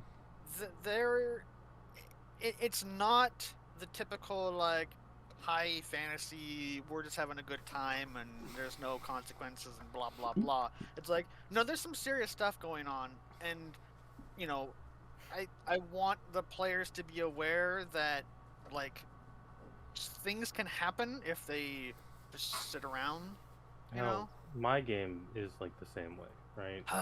There's just a lot of serious shit going on. And one character just kind of like ignores and talks over a bit. Yeah. But we can get to that later. Also, one thing I will say on this topic, a player can also cross this line. Yes. Oh yeah. This is not a DM only thing. A player can very much cross this line. A player crossing the line is one of those things too that you don't always think about what you're doing at a time. Unfortunately. Yeah. This is why I have stopped asking players to describe how they kill something, because I have had people cross the line way too far with their descriptions. Yeah. See, like, for me, I try to I think rather than having the player describe it, I try to just add a flourish or something, maybe like, you know, like, and make it kind of simple, like, you know, like, oh, you cut through his neck, he, you know, bleeds out, he's dying, you know, that, you know, or, you know, you stab him in the side. I rip both his arms off and do horrible things to him, like some fucking players will describe. That's, yeah. I really don't like the describe. Saying do him, it's D&D. Yeah, I don't like the concept of describe your kill, because it can take it too far, and, you know. Yes. I think I've been trying to walk away from that kind of thing. You know, it's like, yes, I try to have the flourish here and there of, like, describing, like, how, like, that last round of combat went, to be like, you know. If it's, like, the last enemy, I'll give it a little flourish. Mm-hmm. But otherwise, or like if you crit, I'll give it a flourish. But otherwise, I just kind of like move past it. It's fun to give that last hit like the spotlight, because like, yeah, it's like, you've triumphed over something, but it can very easily be abused. Yeah. And I have had people abuse it. Yeah. And I think that's the idea of like maybe just you as the DM rather than the player doing that, because then you can keep the flourishing, so it makes like some thematic sense of what was going on in the battle. If you're having a sword fight, you could be like, oh, you parry, and the person previously missed you. You could be like, oh, you parry his blow and go in and hit him right into the gut, and he kind of keels over, falling over dead. Yeah, you can have very simple descriptions. Yeah, and like when I'm asked to describe how I kill something on Sunday, I just give a very simple description, because I don't care enough to ultra violence my kills. My next character serves no purpose. My next character will be only fire magic, and anytime I get a kill, I'll be like, they explode in fire. Well, that's fair, honestly. That's what fire magic does. Yeah. I mean, just to be like, you could definitely go too far with fire magic, like describing. Oh, I would describe. The explode in fire is probably like the basic of like that's like, yes. Yeah, that's like they just kind of incinerate or something. I have listened to war stories about certain types of things that involve fire. I know how horrible and graphic. I also know a person who had to deal with an after effect of fire and people, and I'll leave it at that.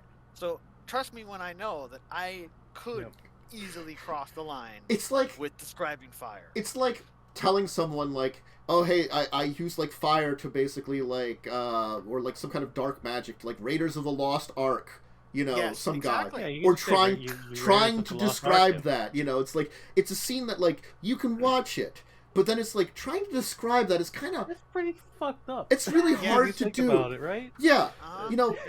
You have to think about it more when you like talk about it. It's a quick scene. It's just he explodes in fire and he dies. Or like or the melty guy, Their face melted. Yeah, right? like you could say like when I gotta describe his face melting, I don't like it that much anymore. No. Yeah. Like it's the difference between it. Like, and I think that's another good thing you can do is like you can use real world stuff in your game because it's like it's a matter of giving the imagination. All this talk about fire is reminding me of something that's making my legs very, very uncomfortable. Let's move on. Okay. But like rather than like fire and killing and stuff, there is other like controversial topics that can come up, and like it's I think against players will. I'll leave it at that. Yeah, things against players will. To me a few times. Never a fan of it. I think it's like there are stuff that might happen that would be against a character's will in a game. You have to keep it basically PG, I think, as the idea. Because again, like it goes too far. Then after that, it depends on the context. It's like you failed a will save. Yes, like that is why if you're going to do something like that, you shoot a message up to your player and like, hey, you okay with this? Yeah, you have to be careful about. Well, I was gonna say, small things like you failed a will save. You're dominated and trying to kill your friends. That's one. That happened to me. I mean, it's a little worse than that, but that happened to me. When it's something simple like you fail a save or whatever, like usually like charm and things like that, it's kind of like, well, you failed to save, this is how you're going to react. It's when it's outside of like the combat things where it's taking away player control, where it's like, hey, this thing happens, you have to do this. That's when it's like, you're trying to get information at a bar, and then someone casts charm on you, and then there you can easily go overboard. Usually, you don't get too descriptive if your players aren't okay with certain things. I feel like it's like also like a catch-22. If you're at a bar and you're doing something really stupid, like you're getting really drunk or like drugged up, and there's a consequence to your actions, that's another thing too. Like then the thing is, you want it to be a consequence, but you don't want it to be terrible, and that's kind of a hard thing. Too much, right? Yeah. Like, you can just have it where, hey, you got too drunk, and then this people just fucking kidnapped you. You could, well, you could just also be like, passed out. you get too drunk, and you end up, it's the old trope of like you ended up sleeping with the person you didn't think you'd be sleeping with or something. You wake up in the morning and both of you are like, what the hell did we just do? Or not do that and have it where you get robbed or end up in jail. Yeah, I mean, like that one's a little. I don't think I would go that direction. I don't think I would go that direction unless the character was like. I would say, like, if the character was trying to get with people... I have played characters where that situation would 100% be fine. Yeah. I will give an example It depends on the context of a player, right? I will give an example of a character. Mads. Carrie's character. Carrie's character tries to flirt and pick up people a lot. Yeah. So, Carrie getting drunk and ending up in someone's bed is appropriate for Carrie. Yeah. But it's the character you built. By the default, though. Yeah. But if your character's not doing that kind of thing, then that doesn't make sense for that kind of thing anyway. Yeah. You end up in jail. You wake up in an alleyway with your coin purse missing. Mm-hmm. Yeah. You get robbed or end up in jail because you passed out or you were blackout drunk. You don't remember what happened. Mm-hmm. Maybe I'll tell all the players, or I'll have like the guards be like, yeah, you started a brawl and blah blah blah and damages and we had to bring you in. You don't have to describe everything. No. Yes. No. Yes. I think some other things are like there are some social topics that I think we kind of have to hit upon here too, because sort of like you have to kind of think about it like we look at things a lot of times by our own society. There is racial tensions. Mm-hmm. Well, elves and dwarves don't get along. It's one of those things that's like the two species don't get along, and that's something that it's not the same, but it gets kind of put the same because the word race, which we talked about earlier. Yeah, it's bad wording. It's sort of like, if I would put a dog and a cat together. Sometimes they get along, sometimes they don't. Yeah. They are two completely different species, work very differently, and can be very easily antagonistic to each other. Yeah. And elves and dwarves are kind of like that. Now, granted, it could be... It depends on how deep you take it, definitely. If I ever... I always leave that kind of stuff as, the surface level. I'd never delve deep into that kind of stuff. I tried to do that, too. It's the unfortunate thing that, generalizations, I think, are one of those things that a lot of people, unfortunately, sometimes have. And it can be hard to get away from that. So I feel like putting that into a fantasy setting where, if, your player character's a goblin, who's definitely, goblin wizard, really smart, in there, but people are like, oh, you're just, you're just a dumb goblin. You're just a dumb goblin, They just assume that, because you cast fireball and kill them all. Well, I mean, I think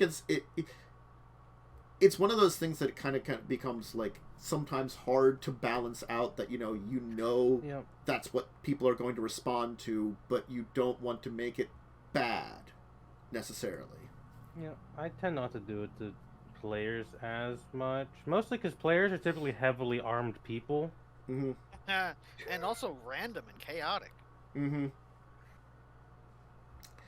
Yeah, one NPC says something wrong, the NPC's getting cut in half.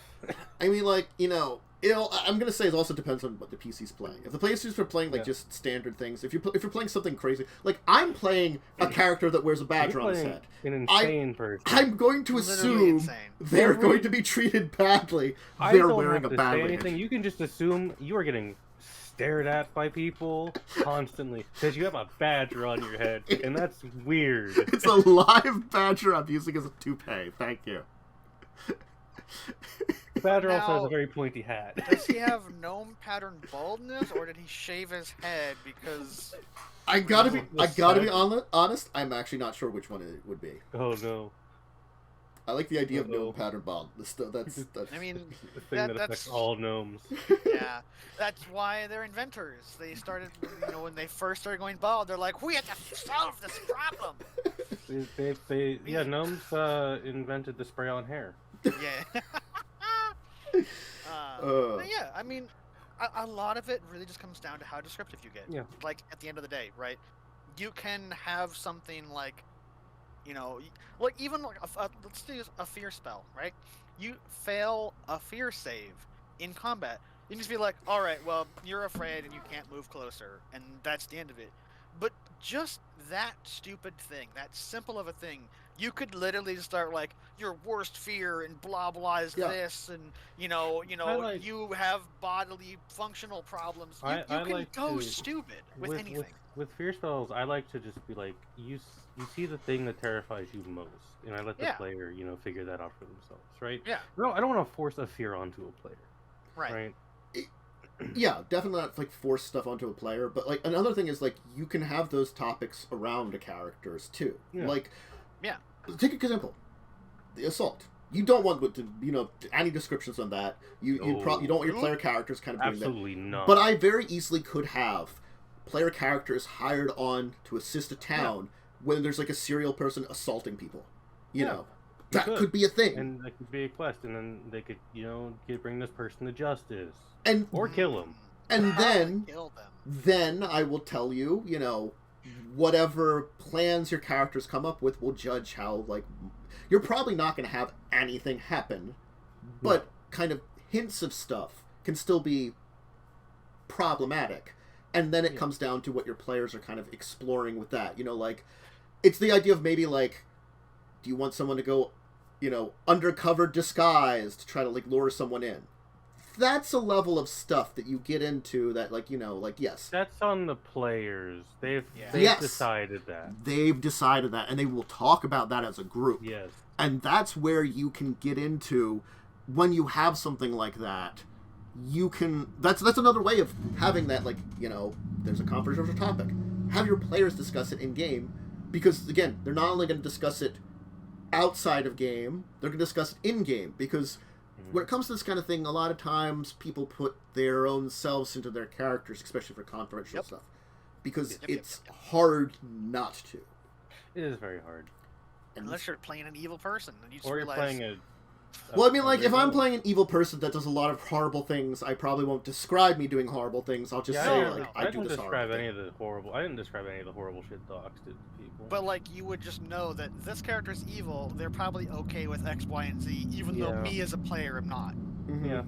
It's like playing an evil character is kind of hard. Disassociate with your character at that point. It's like there was, I think they didn't take it up, but there was, because they're evil characters, Elven Mafia.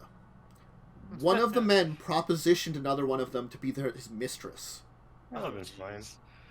It was an option, but it's like that stuff like that. You can proposition them, and it's the fishing of like you could get into like this. Like that's not hugely controversial, but it can lead into kind of things like that. So it's sort of like you're setting up this stuff as it is, But anyway, we should move on to our week in tabletop, because I think that was a good dive into that kind of stuff that it can come up. Did anybody do anything? D&D, it will come up. Yeah. Yes. Anything last Saturday? Anybody do? No, I did not. I keep forgetting to hit up Joe about Cyberpunk. I don't think that's going forward. No. I think it's just his schedule's just been hard. Yeah. It sounds like some weird hours. He works weird hours. It's family stuff, life stuff. Life and life like, comes before games. It's unfortunate, every Saturday he's hanging out with his dad, making sure he get all the stuff done since his mom passed away. So it's a lot of understandable stuff. But Sunday, anybody have anything? I had a game on Sunday, but I don't fucking remember what we did. Did you murder a person who tried to get you drunk in a bar? We're hunting the incubus currently. Oh, I remember. We talked to some people.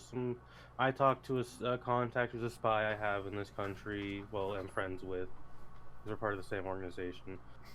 Some other people went and talked to people from their backstories, and then we all went to talk to a guard captain. The guard captain was like, "Hey, there's some like disgusting diseased crabs infesting the sewer. Can you go kill them?" So now we're doing that.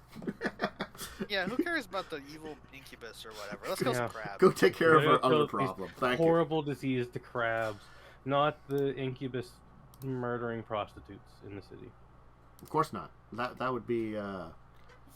Clearly, the crabs are the greater threat here. Yeah, the diseased crabs. Oh, I hadn't opened this. Oh, neat. Now I have. Oh boy. Well, then you had a Monday. I actually did have the Monday game. Oh. We didn't do a lot. We had to remember where we were because we were off for like 2 or 3 weeks. Unfortunately, because of a bunch of circumstances. But yes. So. Which one is this again? Pathfinder 2nd Edition. Okay. It's not the elephant, right? No, that game, unfortunately. The lizard? This is my lizard folk. Yeah. Yeah. Okay. We learned that like in a couple sessions previously playing, we had learned that the evil group that we've been opposing, like the cultists, are using these like 8 dragon pillars that they've created that are like magical traps that are also like invoking a special barrier to protect them. So we can't assault their final fortress without taking down the barrier, which is destroying these. And we have to destroy all of them, because the barrier apparently won't go away, that all of them still active once it's been turned on, kind of thing. You know, it's like... we've got rid of 4, so we spent... No, we got rid of 3, so we spent the session getting rid of, like, another bunch of them. Like, one of them was really easy. One of them had, like, drakes protecting it, you know. I think we got rid of, like, 2 or 3. I can't remember exactly how many we got rid of in the session, but, you know. We have, like... at least one left that's like near their base of operations that we still have to take care of. So, you know, we made progress on our actual storyline mission. You know, because yes, actually playing the story. That doesn't sound like D&D. Well, I mean, I can tell you the basic story. We were hired on in a town that were looking for heroes to help out these goblin tribe that was allied with the town we were in. You know.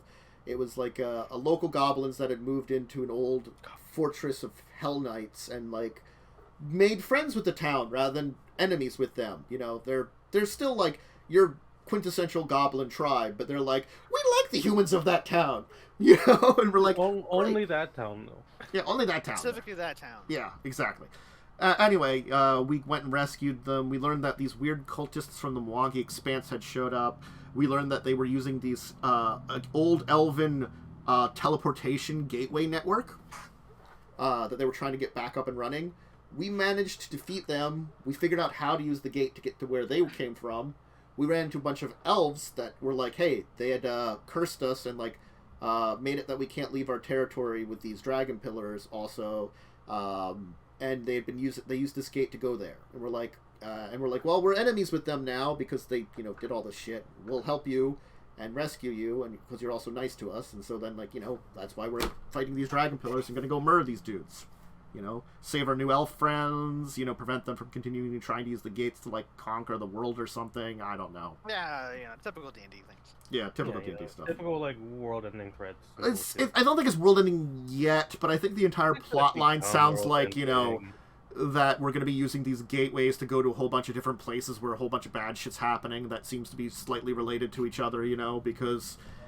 find all the MacGuffins. Yeah. Thinly connected plot threads. It seems... well, it's not less thinly because it seems like everybody we're going to be fighting is worshipping this, like, evil dragon god that's dead and wants evil to be... dragon god. That wants to be resurrected. Well, there's no such thing as dragon gods. Because apparently it's like spirit attacked us while we're trying to teleport or something and try to fire breath us, you know, that kind of thing. That's crude. That's not weird or anything. Yeah. Did it ask permission before breathing all over you? Breathing horrible amounts of death fire. That's not very COVID safe dragon. No, it isn't. Yeah, it's not a COVID safe dragon, unfortunately. Yes, but yeah. Then Tuesday was Star Trek, but someone else had a Tuesday game which they can talk about. Momo, talk about the Tuesday game, and I'll fill in any blanks. 'Cause it was crazy. There was some chaos on Tuesday. Things happen. I'm playing a super quiet character for the first time, actually, because I decided I don't want to play any more fucking charisma characters. Because I've played too many of those. You should explain what your character is. I am playing a Kitsune. I forget what the name of the sub-race is. Kushan or something? Yeah, something like that. But I'm playing a custom class. Yeah, I also have access to that document. But I'm playing a custom class, which is somewhere between sorcerer and wizard in terms of spells, and it can brew potions. Right? It's a witch. You can. It's a witch. I'm specifically playing the red witch, which is like the damage. It's a blaster again because I like playing blasters. They're actually not just blaster. They're blaster with utility. Yeah, they are flame. They're very fire themed, which I like because I like burning things and casting fire spells, and making people explode into flames. Yes. So we met a bunch of. I got on a ship, went to the town, met a bunch of freaks. One person's character immediately got off the boat and decided to do crime. Yes. Immediate crime. Immediate crime. Small town. I want to look around for crime symbols. Like, crime in this small town? Yeah, I don't know. Crime in my small town. It's more likely there's a warehouse. I'm gonna break in. Rolls low. All right, failed you to can break get in like 3 times. And then they were like, "I'm gonna go get my friend." I believe they described them as not being as smart. I swear that was one of them. So it's like, "Help me get this door open." So I'm like, "All right," and I roll a strength check for them, and they bash their shoulder into the door. They rolled low, so it's just like, "Ow, ow! What is this door made of?" And then they're like, "Use lockpicks, moron." It's like, "Oh yeah, I have those." And then they rolled really well and got the door open. It was just a star house. Fucking furs. And scammed another player character with the furs. Yes, everyone failed a nature check to determine the value of these furs, so no one knows if they're garbage or high quality furs. Lynn's character either got scammed or got a really good deal. Yeah. Just don't know yet. Gonna find out later. Yeah, so we're a kind of party that doesn't like to be near each other. It's fine, probably. So Lynn's reaction to solve that is to try to kidnap me, try to kidnap my character, fail, and then just run after another player's character out the door and chase them down. They don't share a language. Well, they share one language, but they don't like speaking it because it's horrible demon screech. Yes, one of the players doesn't know Orcish. So the only thing they can do is cast Comprehend Languages, and only if they go into an alleyway. Yeah, only specifically in an alleyway. So that was kind of a thing. I was like, wait a minute. So like they can only communicate with half of the party, and of course like mostly all the NPCs, because most NPCs have common or trade language or whatever. But we do have someone who has never played D&D ever. We do. And I'm using a whole bunch of homebrew things to make the game harder. I think they did good for their first session. Yeah, they did amazing. They're playing a really shy, book nerdy cleric, a Twilight cleric specifically. So they're like, "Oh, it's getting nighttime. I'm just gonna be outside or whatever." And then like this weird kitsune wanders up to you apparently. And this weird fey cat comes and bothers for a little bit. There's a cat. I'm gonna give the cat some food. All right, it has food in its mouth now. Cat doesn't eat. It's a fairy. So one of my favorite things happened pretty recently.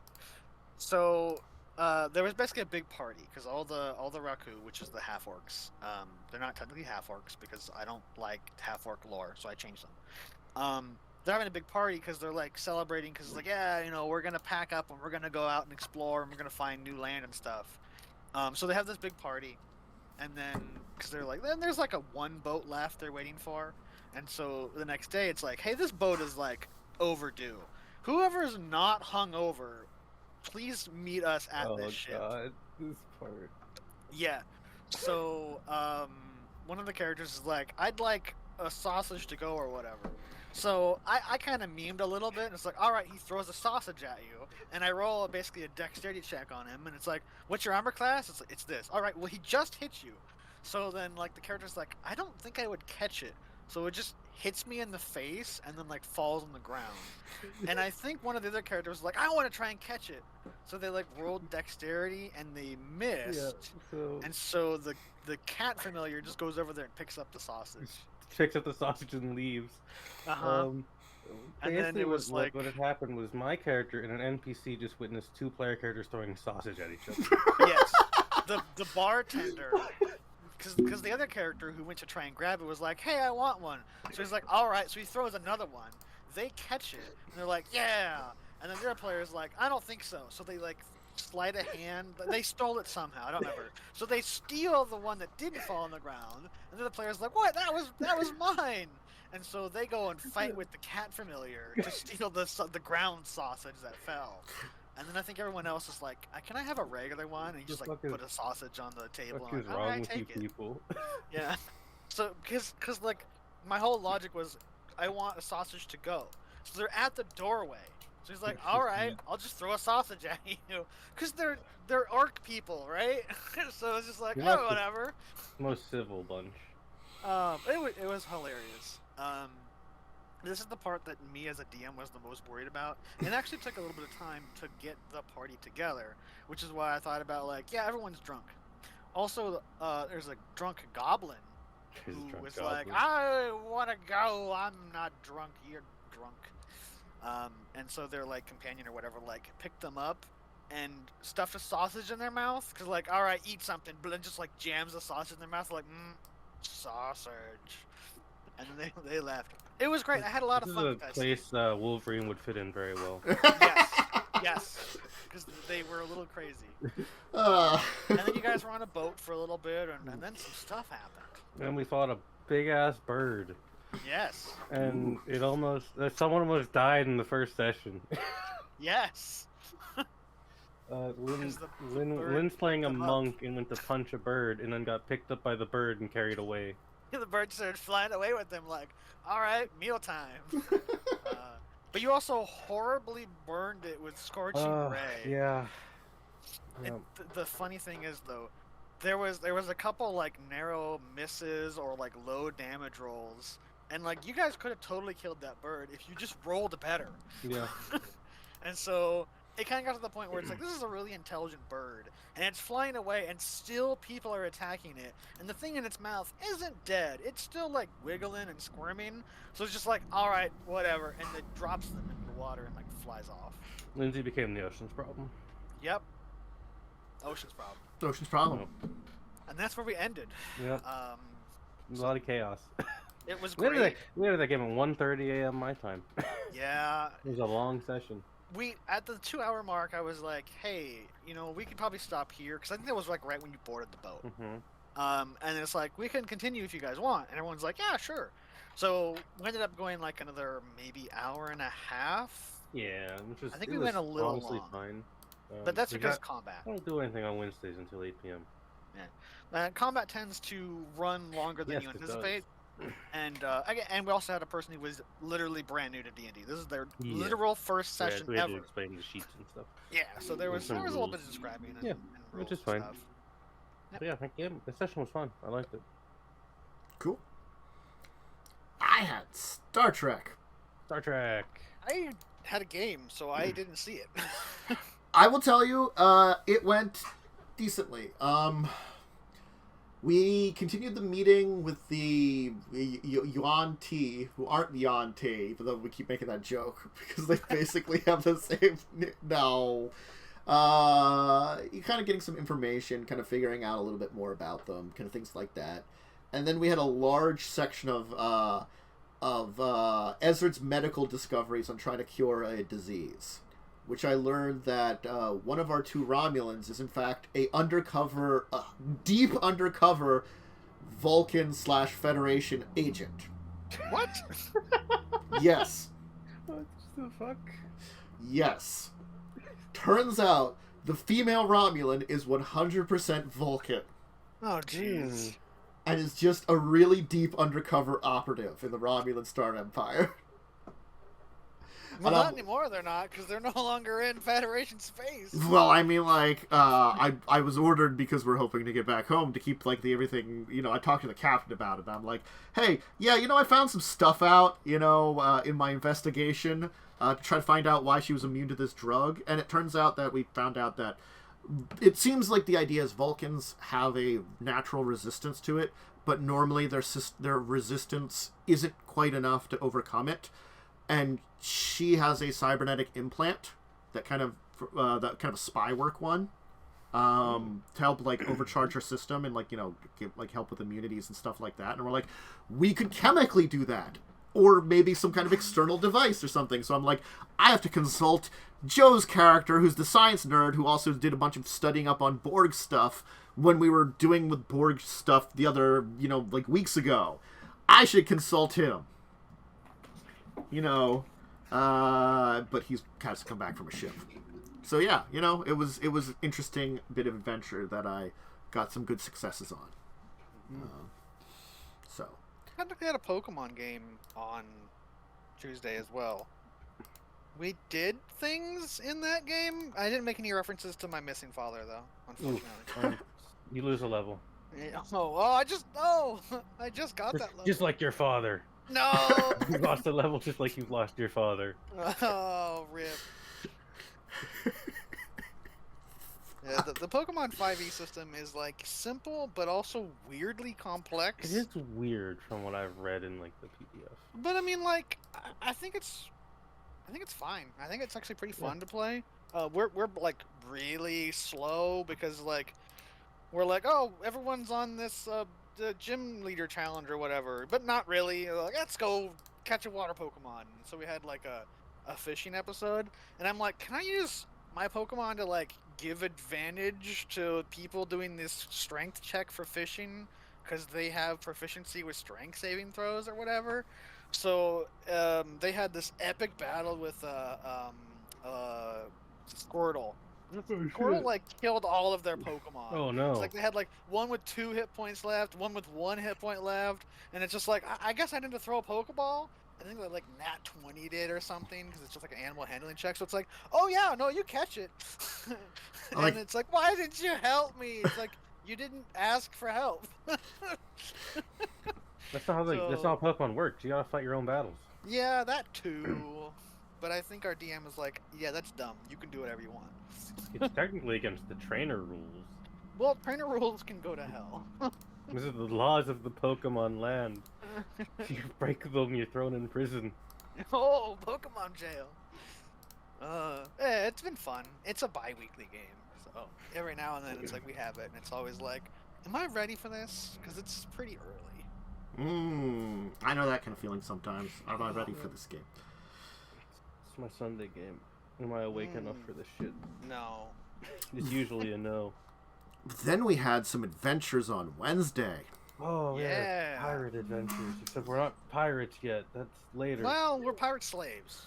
Look, you're going to technically be pirates in approximately, 5 minutes from the start of the next session. I mean, yeah, we haven't done any piracy yet. Okay, we've just been slaves.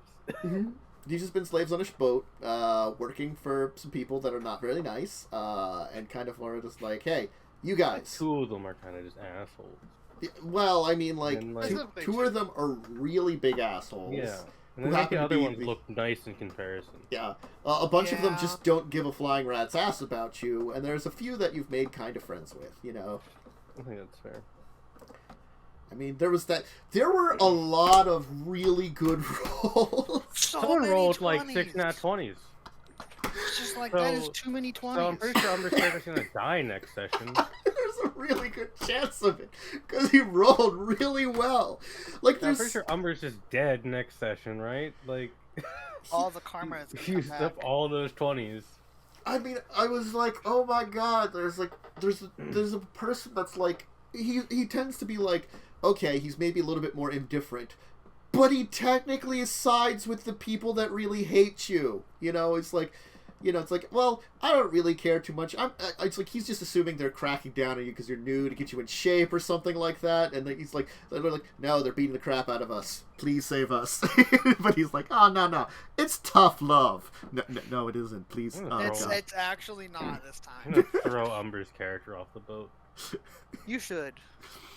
I'll get the Dragonborn to do it. He's stronger than me.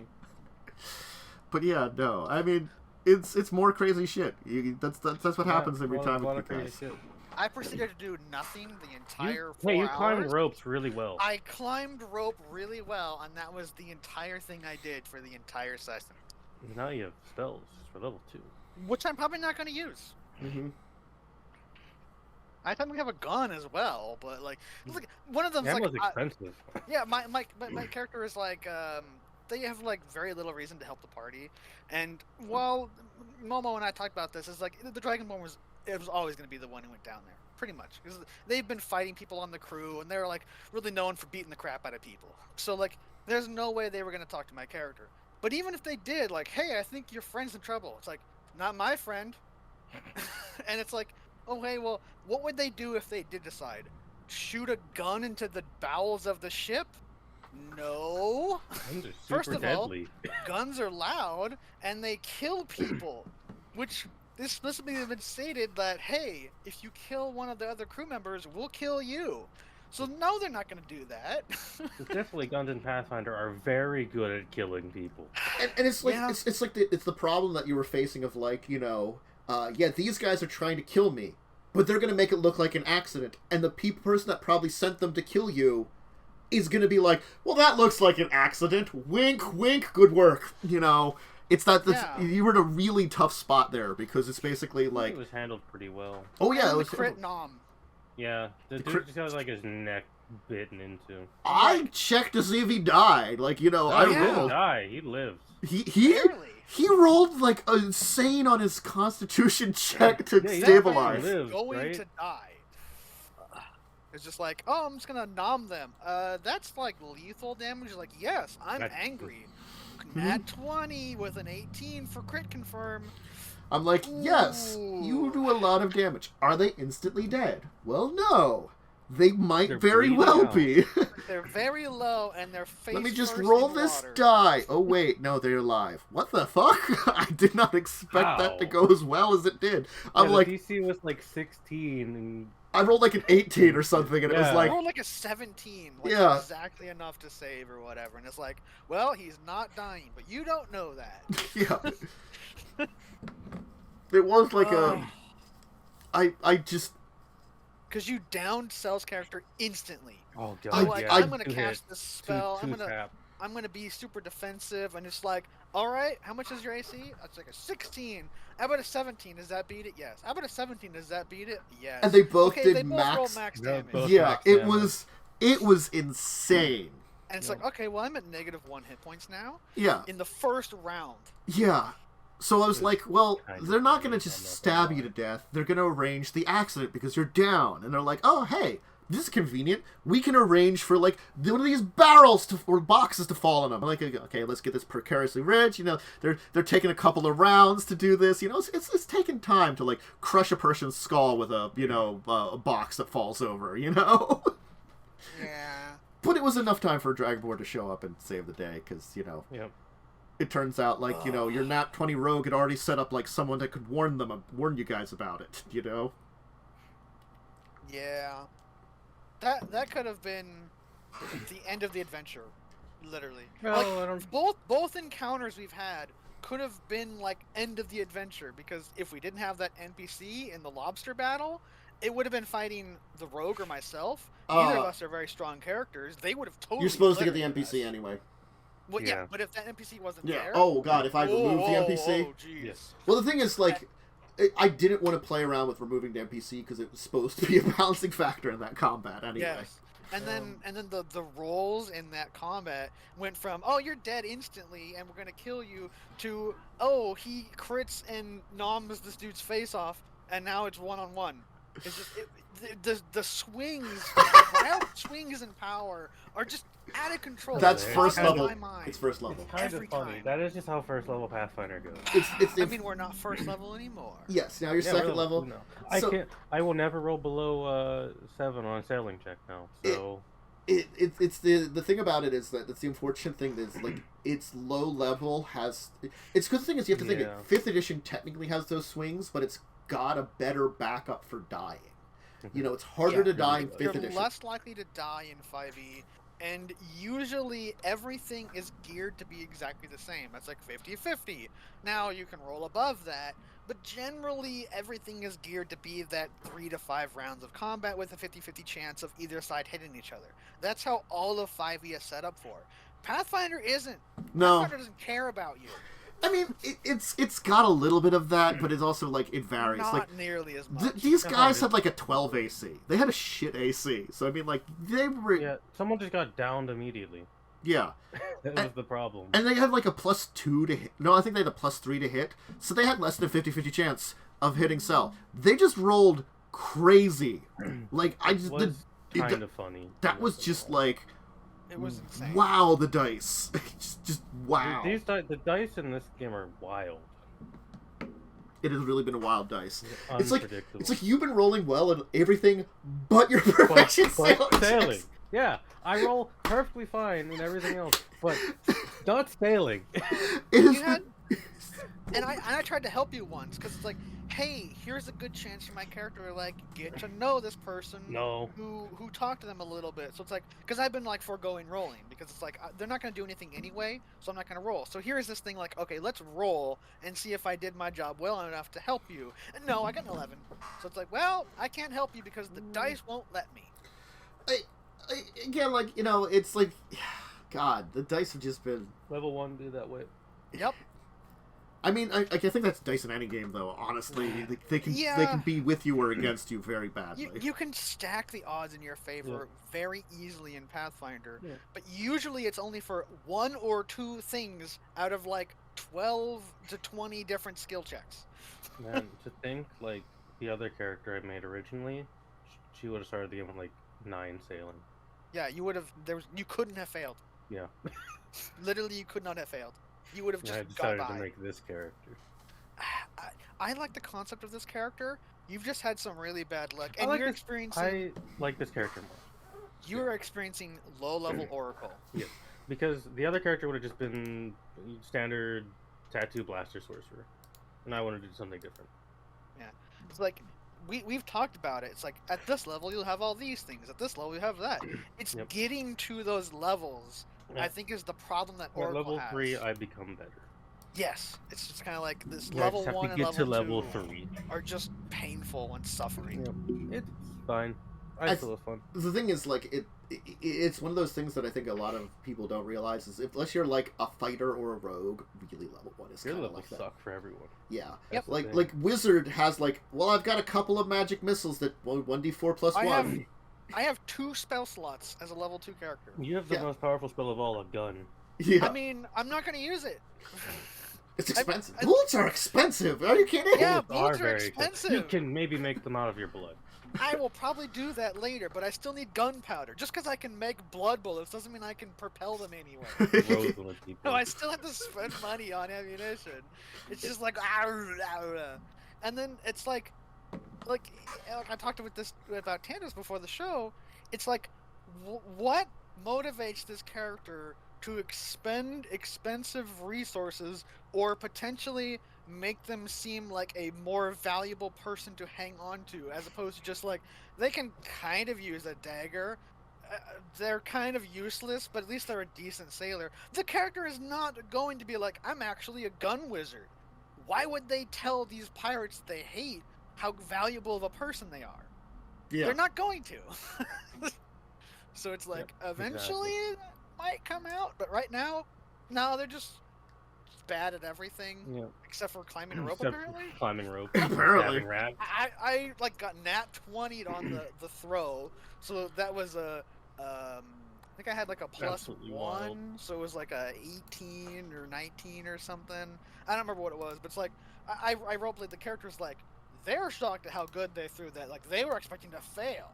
And then they climb across, succeed every reflex save, which I do have a decent reflex, but, like, I don't have a lot of bonuses. I think I have a +1 and then my dex. I roll high on everything except for one climb check. They were just as surprised as I was about how well they climbed. And then when they get off, they get flirted with, like, oh, wow, under that hood, you're really something. And they're just like, no. And they left. Yeah. Yep. That was the pirate game. It's absolute chaos. If you have not watched it, It's so good. VODs You, should still be really need to watch it. and they're great. All of them have been just crazy chaos and well worth viewing. It's so good. Yeah. Thursday we had 2 games. Yeah, I don't remember what the fuck you people did on my game. I had a badger on my head. As per usual. We met with Rich Lady. We met with a rich lady. Who was totally like... your charge. You have a rich daughter in your party now. Yeah. We got rid of our charge. We got a rich daughter. And we agreed to help her out because it's the exact same thing we were already doing. Yeah. Yes. And also, but this time it's worth more money. Because you But- weren't going to get but paid we're by the not- shrine. but- I'm going to be honest, Viren wasn't going to pay you.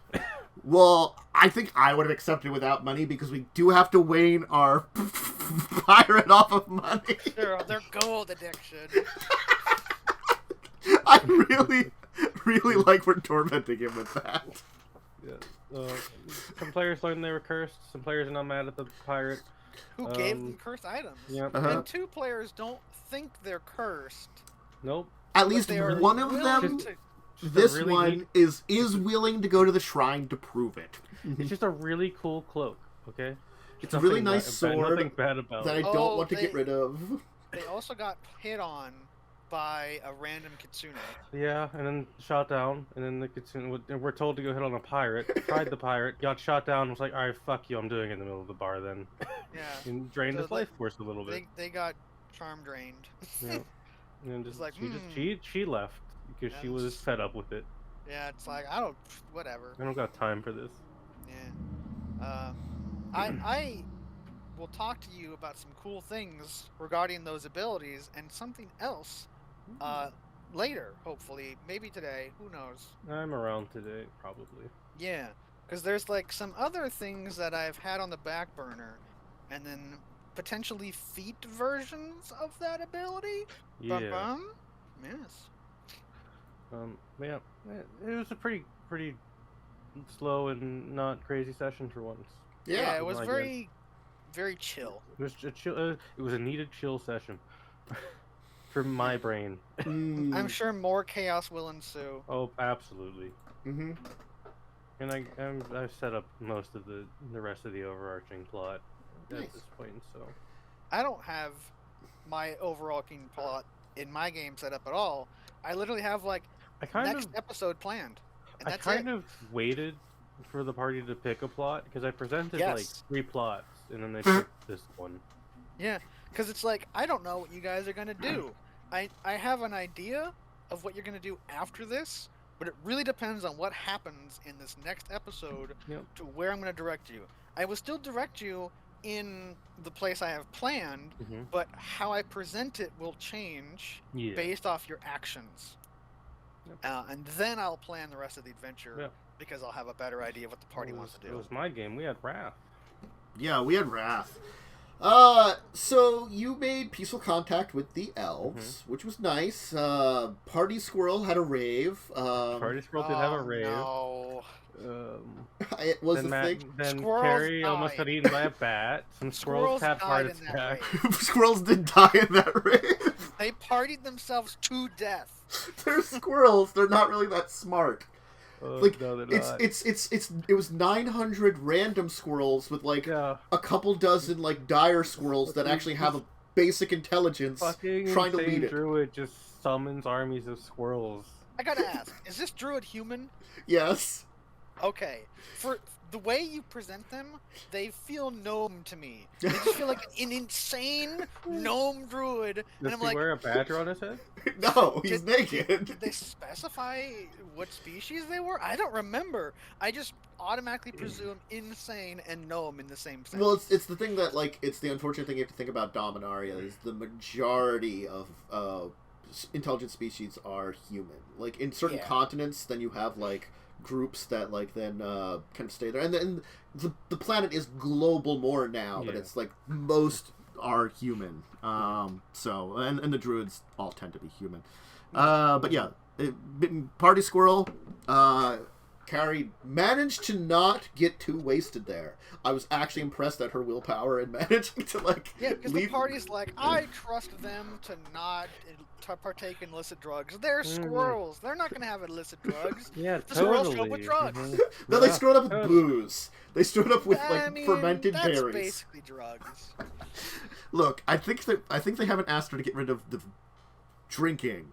Nothing has inspired confidence in my character that Carrion will ever do anything that doesn't involve drugs. Because the first sentence that was said to my character was, "Can you buy me drugs?" Yes. In this non-drug town. Yes. Oh boy, yeah. So yeah, and then Carrie almost got eaten by a giant bat, which basically which is a reskinned rock, you know. Which is like a CR-14 or something? It's 11, but 11. Oh, sorry. And she's technically like level 11 or 12, so but still very deadly. Still, it'd be a roll of the dice to see who wins, basically. Well, like, I think the whole party could take one. Yeah, the whole party could take one. Carrie on her own, it's iffy. Yeah. Right? Yeah. And then everybody else got guests rested by apes. Yep. You guys are technically in jail. I just want to point out, I want to just highlight how much my character does in that game. I rolled once last session. I rolled one time. I rolled exactly one chat. Yeah, I succeeded. I rolled like a 23 or something. Well, at least you succeeded on your one chat. Also, technically, my character's not finished yet. See, we gotta get your character finished, and we gotta get you involved with some stuff, you know. That's like how much my character does, and it character's not finished, and it doesn't affect anything. And I rolled one time. Look, you're not gonna get involved because everything else is like, let's go on side quest the adventure. It is side quest the adventure. Look, no, see, I'll just make a side quest to go to my home country, right? And then I have to be involved. Yeah, exactly. Look, I already knew there was going to be a bunch of side questing here. I kind of established it. This my entire idea, because I'm trying to set it up a little bit more seasonal and stuff. Is this season was going to be here, and then they're going to Shiv, and that's going to be the big other part of that kind of thing there. And it's going to be this like 2-part season. And I knew there might be a couple of small things in there, but like that depends on their decisions. But I think after they're done here, their plan was to go off to Shiv.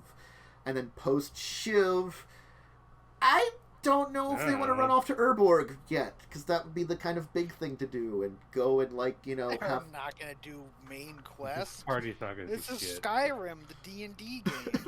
I keep hinting at main quest. I'm like, oh, look, this thing related to the main quest happened near you. You should be concerned.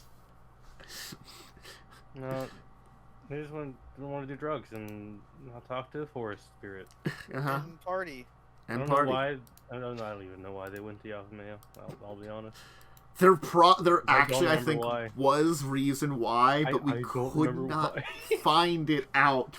I tried looking it up, and during the one break on the VODs, and I'm like, why the fuck? The other week, and I'm like, I can't find out for the life of me why the hell we were going here. We had a good reason. I can't remember. None of them remember, because it was right, I think, at the end of last season. They're like, oh yes, and we'll go to Yavimea first because we can do this here, and it's related to. It's probably to get drugs or something. No, Multani knew shit. He knew shit, and he's supposed to be able to help them with knowing shit. But I can't remember what that shit that he knew that they needed to ask him was, honestly, because he was there for a bunch of the things related to Urborg shit and the invasion. So it's fine. They'll get to it maybe one day. if we ever really remember or figure out what the entire thing was, then they will totally have had that answer. Something. We'll have to go back to Yahweh and talk to them again. And also a dragon engine. They want to. Well, the dragon engine was the because I did want a little bit of a side quest here. I was like, hey, the dragon engine's waking up. How do you want to get? Do you want to get involved in this? I gave them the option, and they were like, yes, we want to get involved. That sounds bad. We're going to be good people. And I'm like, great! When you're good people, that reassures me that you won't do anything too stupid most of the time. And we're going to use the dragon engine to create drugs. Now. They're trying... It's like the pirate. They're trying to break barrier for drug addiction. The pirate of his money addiction. The poor pirate. I can't remember how much money you gave me. I don't think I wrote it down because I was too busy laughing at the fact that we didn't give any money to the pirate. I don't have I think the pirate was AFK at the time because he didn't say anything. Zin was having a bad day yesterday. Yeah. Uni was rough. I'll be honest. My desire to implement the honor system, or the honor score shit from 5e's optional rules is mostly the pirate. So it's a way I can rein the chaos in. He is quite chaotic evil. Yeah. It's the way I can rein the evil in, you know. Yeah. I don't think this country has laws. Yeah. States have laws. It's not a country. I mean, they're like city-states, but they're like all loosely associated with each other. There's laws in this place, you know. Yeah, like if you commit like a theft crime in one place, another city's probably not gonna care. But if you murdered somebody, they're gonna care. Like the city-states, they're not really gonna give a shit. That's mostly me memeing. No one cares about a bandit. I care. The party cared. Yeah, the party cared. I don't. That's the party's problem to deal with, not mine. But yeah, I have to rein some people in. Not Wolverine though. Wolverine's done nothing wrong. Not on purpose. That's not true. Funnily enough, when I was kind of calculating out honor, Wolverine would have pretty a higher score because Wolverine's not done anything illegal. I'm trying to play chaotic good. Honor I am chaotic good. I am playing that. I am a person that I'm very big on my freedom, and I'm big on nature. And the thing is, I keep imagining I'm from a town of 20 people. I literally am from the middle of nowhere. Yeah. And I probably would have been a lot of badgers too. 20 people and a lot of badgers. People and probably outnumber the people. 900 badgers. Yeah, probably.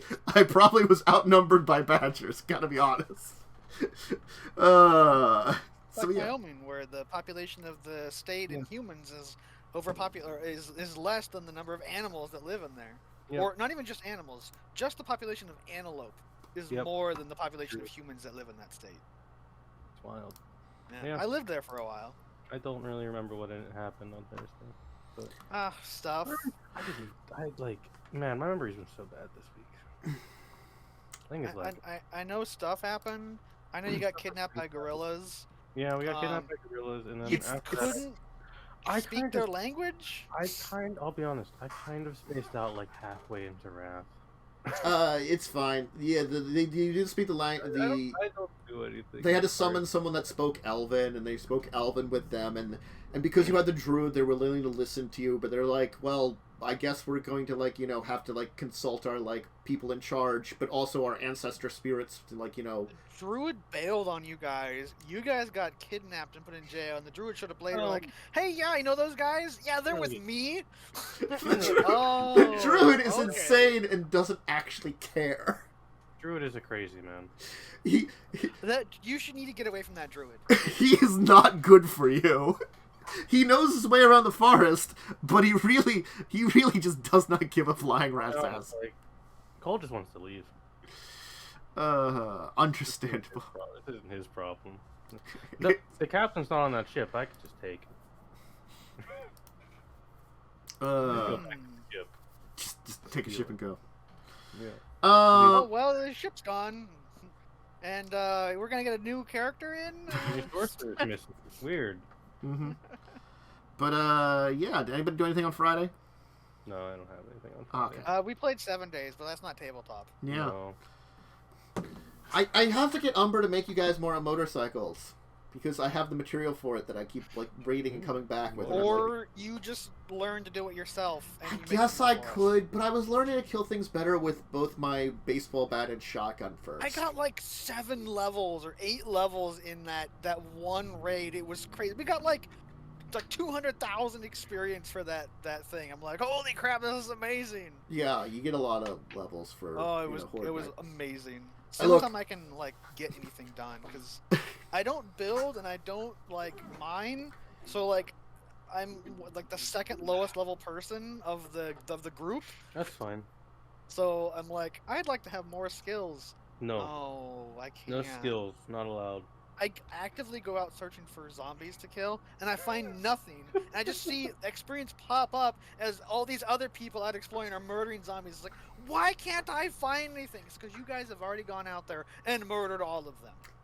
They're around in places. You gotta like... Look, there's I went probably to a some town zombies. expecting lots of zombies, and it was empty, and then you find zombies and start killing them.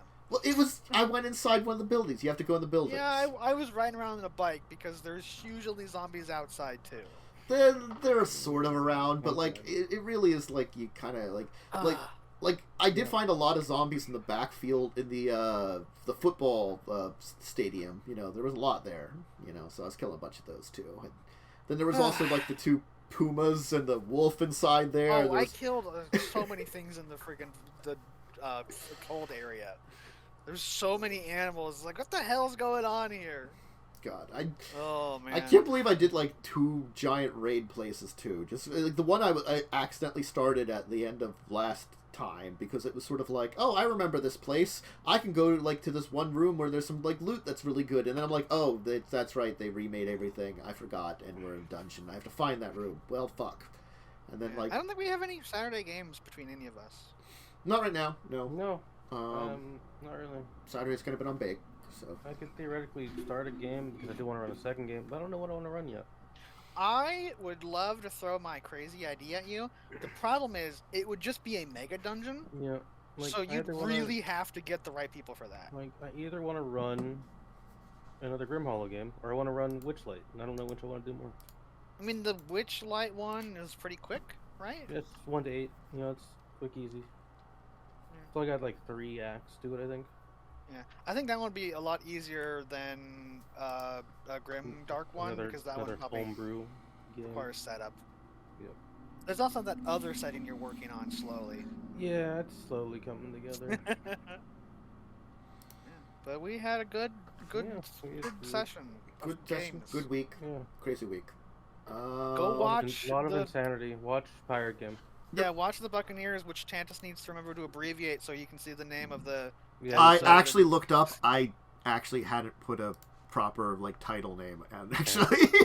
Oh, really? So it was just nothing. It was Buccaneers, episode 4, nothing. I was gonna come up with it a little later, and I'm like, oh fuck, I forgot to actually come up with it a little later, because I'd set it up earlier, and I was like, I don't know what to name this. Yeah, we did things, I guess. Is that the third session now? That was the third session. Alright.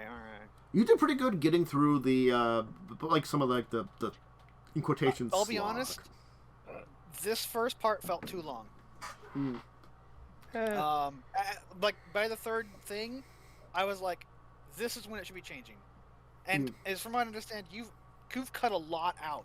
I don't think I would have been able to stand it if it was double the length. Oh god, it was because it felt way too long at first level. There was so many things because it's like roll 10,000 checks. Well, you're going to fail them. That's how dice are. Eventually, you will fail this check, and the consequences for failure on this boat can be bad or horrible. Lashes. So lashes is a big one. They like doing. But at level 1. It can be real bad. Lashes will knock you out. You know. Yeah, then you get punished the next day because you're fatigued and you could fail. It has the potential of a really awful downward spiral where you can't recover enough. It is really the original way that they do it is really bad. Yeah. So we're playing a better version of that, and it still felt too long. Yeah, like certain jobs I kept like that you can still get fatigued on it because it logically makes sense, but like then there was other ones that I'm like, no, that doesn't make sense. We're gonna get rid of that. And I edited a lot of things to make things work a little better and stuff like that, you know. Yeah. So like I'm glad we're like getting to something different because I don't know if I could have handled a fourth session of the same thing.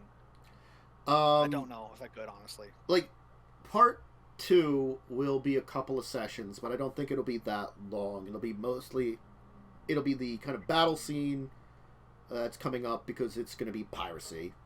And then there is piracy. Some stuff after that which leads into part 3. And part 3 will be... We probably won't have that because we're going to be missing a player for the next session. Well, yeah, so next session was probably the combat, I think, is what we said. Yeah. I think we're gonna unless we go through combat like mega fast.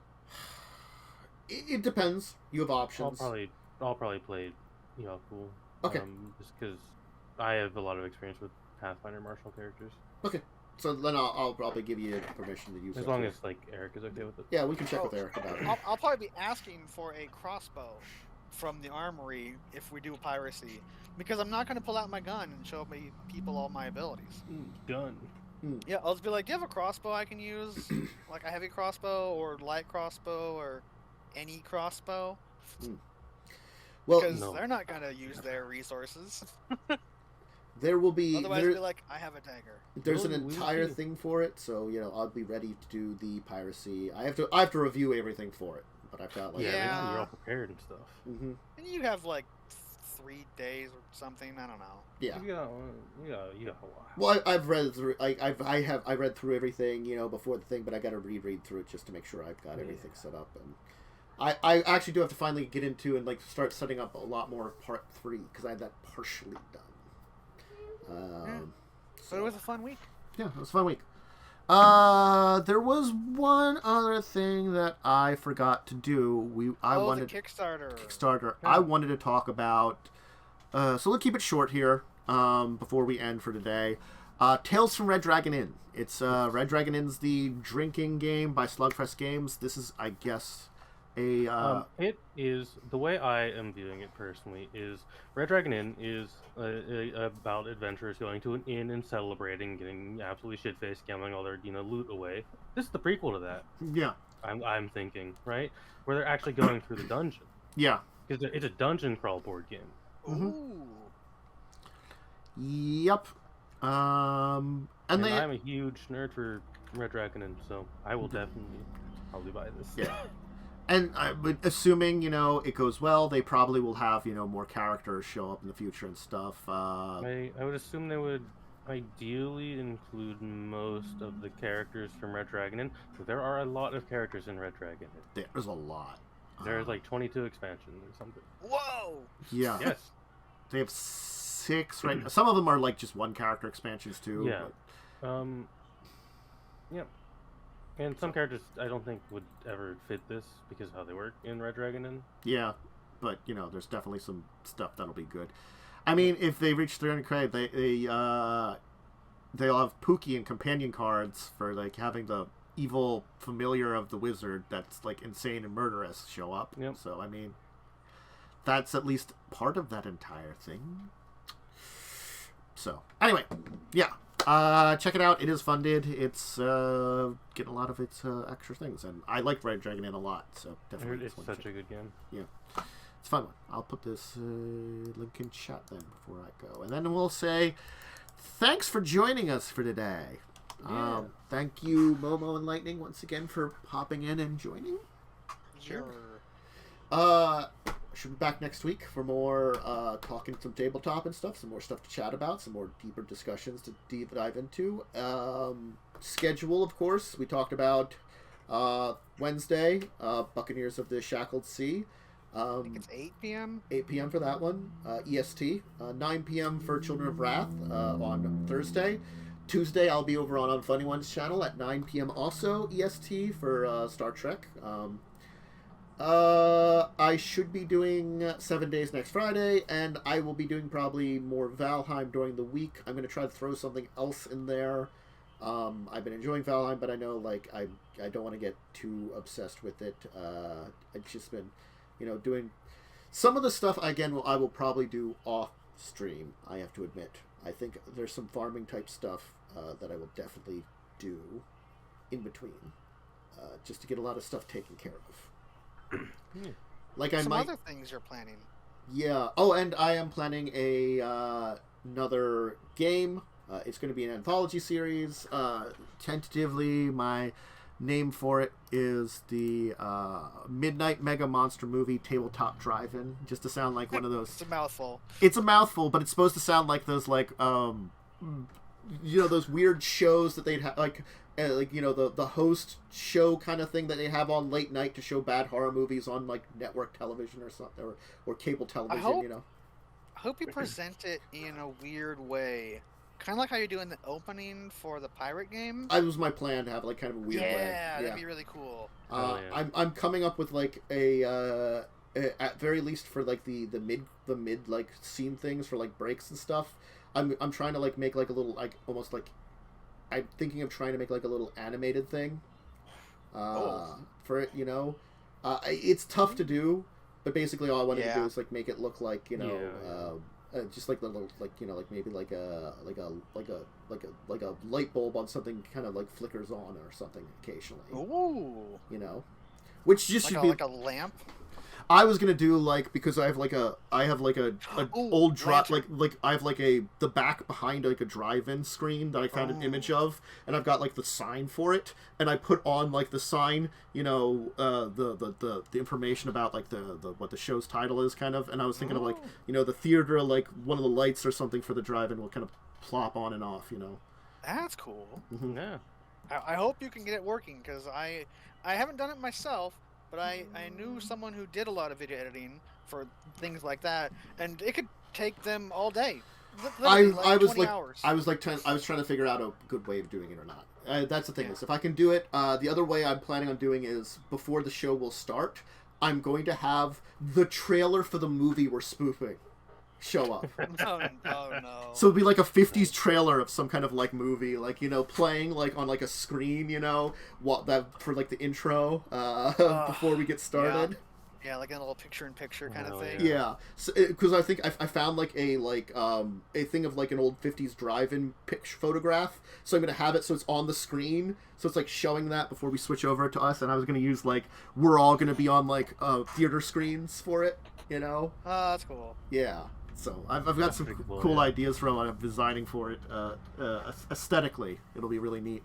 So it's sort of like I really like how I ended up with like the kind of like wanted posters for the pirate game. I love how mine was like they wanted me because I could do things. It's like they're really good at stuff. We want them, and then it's like wait no. They did things illegally, and we want them. I liked how mine was like the good one originally, and it's like, oh, oops, I did that wrong. It's like, aww. It was just it was mistyping on my end because I do that. Like they were wanted for legally producing firearms. Yeah. It's like cool, and it's like no, that's illegal. It's like